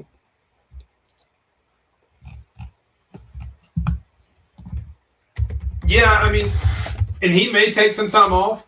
Now Seth has had a few big injuries in the past couple of years, so he could very easily take some extended time off and then come back right here, right here, this one right here, a nearly 2-year hiatus. I just didn't know it was that far back. Yeah, I didn't realize it was that far back. I just remember reading about it when she got hurt, but I didn't realize it was that far back. Okay, yeah, I didn't know anything about that. Okay. No, it was. I probably came across that randomly, and I didn't realize it was that far back, so it doesn't matter. Yeah. Stone Cold retiring quietly, WrestleMania vibes. Yeah. Well, you just have to wonder, Michael, for a guy like Seth, you can't go anywhere but the heavyweight belt, right? And if Becky Lynch is taking some time away, don't you go take some time away? Those are two people who could, without wrestling, to me, make money on appearances, talk shows, I mean, he's on podcasts. NFL Network every Yeah, you know what I mean? Like, those are two people that can get by other ways. Yeah. And I'm not saying, look, I have no idea his mindset. I don't know, but I would not be shocked to see him and Becky just take some time, because I was shocked that they let Becky Lynch be kind of stuck in the IC belt stuff for a while versus, because she seems like a main eventer. And she is. I think they did that more to elevate the IC belt title. Yeah. Because everybody before and that. I think that's a great point. But I don't know. I don't know where you go there with Seth, because you have a lot of guys who are kind of pushing in there. So yeah, and that'll be very. Kane with the Money in the Bank is hilarious, because Kane should just be able to beat you anyway. It's like the Oba thing. This is not a sneak around kind of guy. Exactly. Sorry. So what? Good Lord. We have we have a bunch of Money in the Banks on there now. Randy, did you eat the paste? Yeah, that's never good. They teach you that early on. So yeah, overall, I thought SummerSlam was a really good show. Was it the best PLE I've ever seen? No. You could still eliminate 3 or 4 matches and almost squeeze this into a longer night. If I eliminate 3 or 4 matches and eliminate commercials, this is probably a really good one-night show. Yeah, maybe 5 hours. Yes. 4 or 5 hours. Right. I agree with Which that. is fine if I'm watching this show from 6 to 10, I'm okay with that if I'm a wrestling fan because I'm really invested. Exactly. I can do that. This was not a 2-night event to me, but you had enough like sprinkled in. Not sprinkled in. That's not I'm right. going Nick. Huh? Nick, love you, brother. Always. You had enough great stuff in there to keep me interested. Yeah. But you definitely could have eliminated some stuff. If I'm going to make it a 2-night event, I need more of the ladies' wrestling matches. Yes. If we're going to do that, we cannot continue to do the way we did it. Those are the criticisms. To Mike's point, I give this like a solid B+ maybe kind of feel. I feel like to me, night 2 really saved it with some great.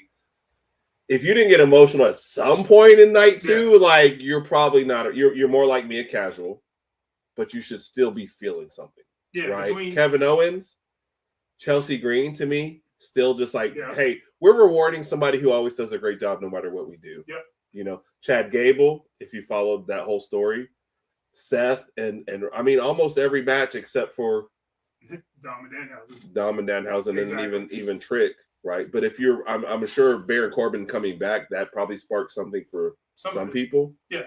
So, and it had Corbin just beat Trick without Yachty in there.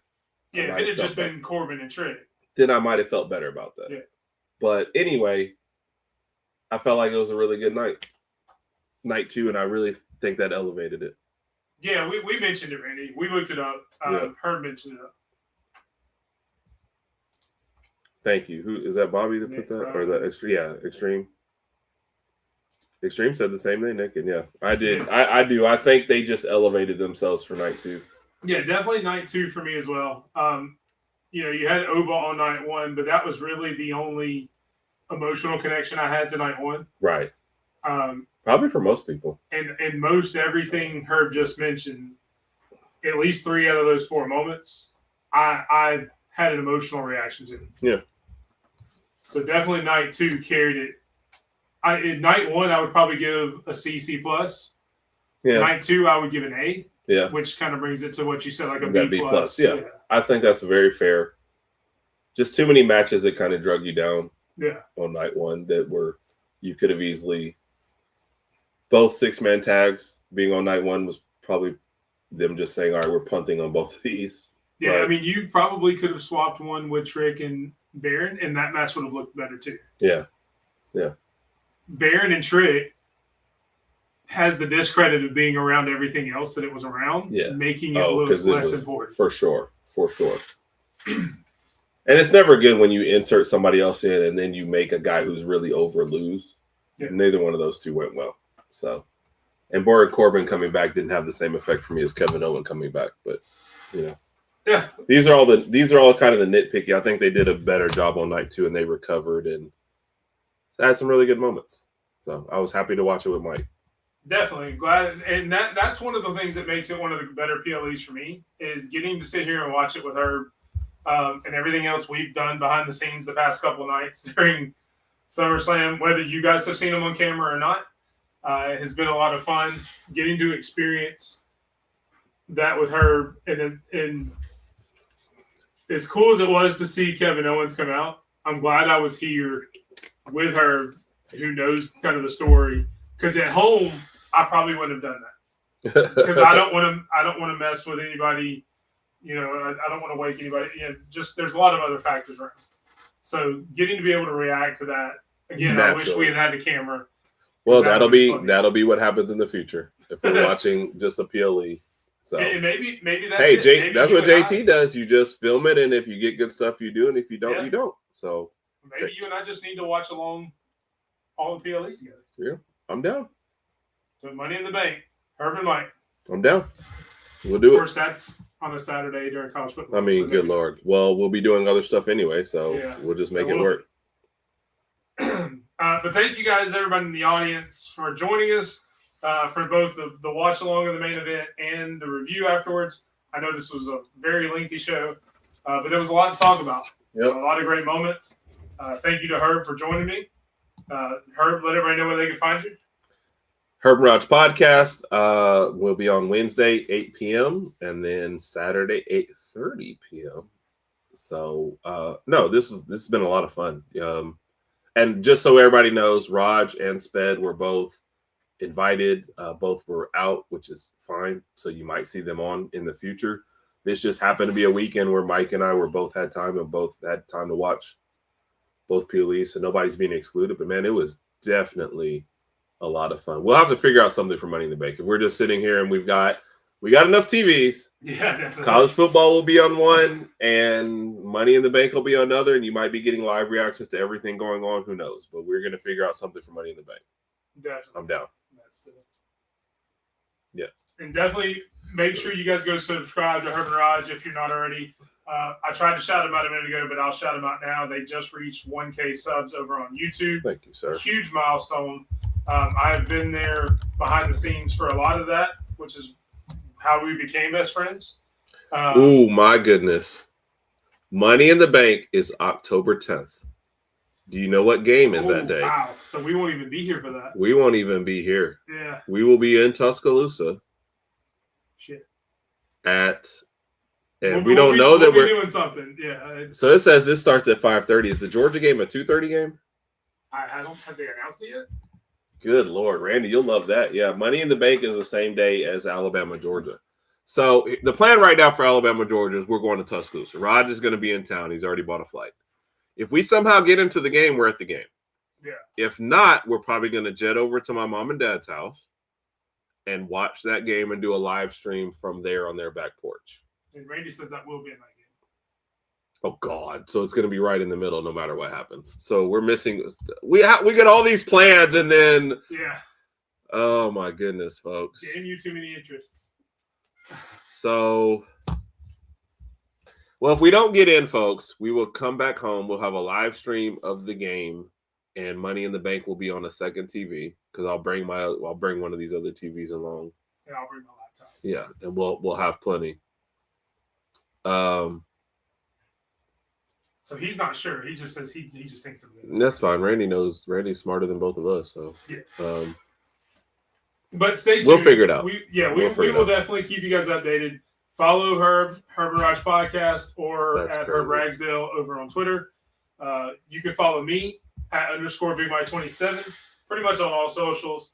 You can also look up at _BigMike27 over on YouTube if you're not watching us here already. Please go subscribe to us over on YouTube. That's crazy. We are currently at 373. We gained another one today, so shout out to. We're going to get you to was. 500 quickly. Shout out to Herb. Shout out to everybody in the audience who went through this journey with us. I appreciate you. And as I say all the time, and just keep enjoying wrestling.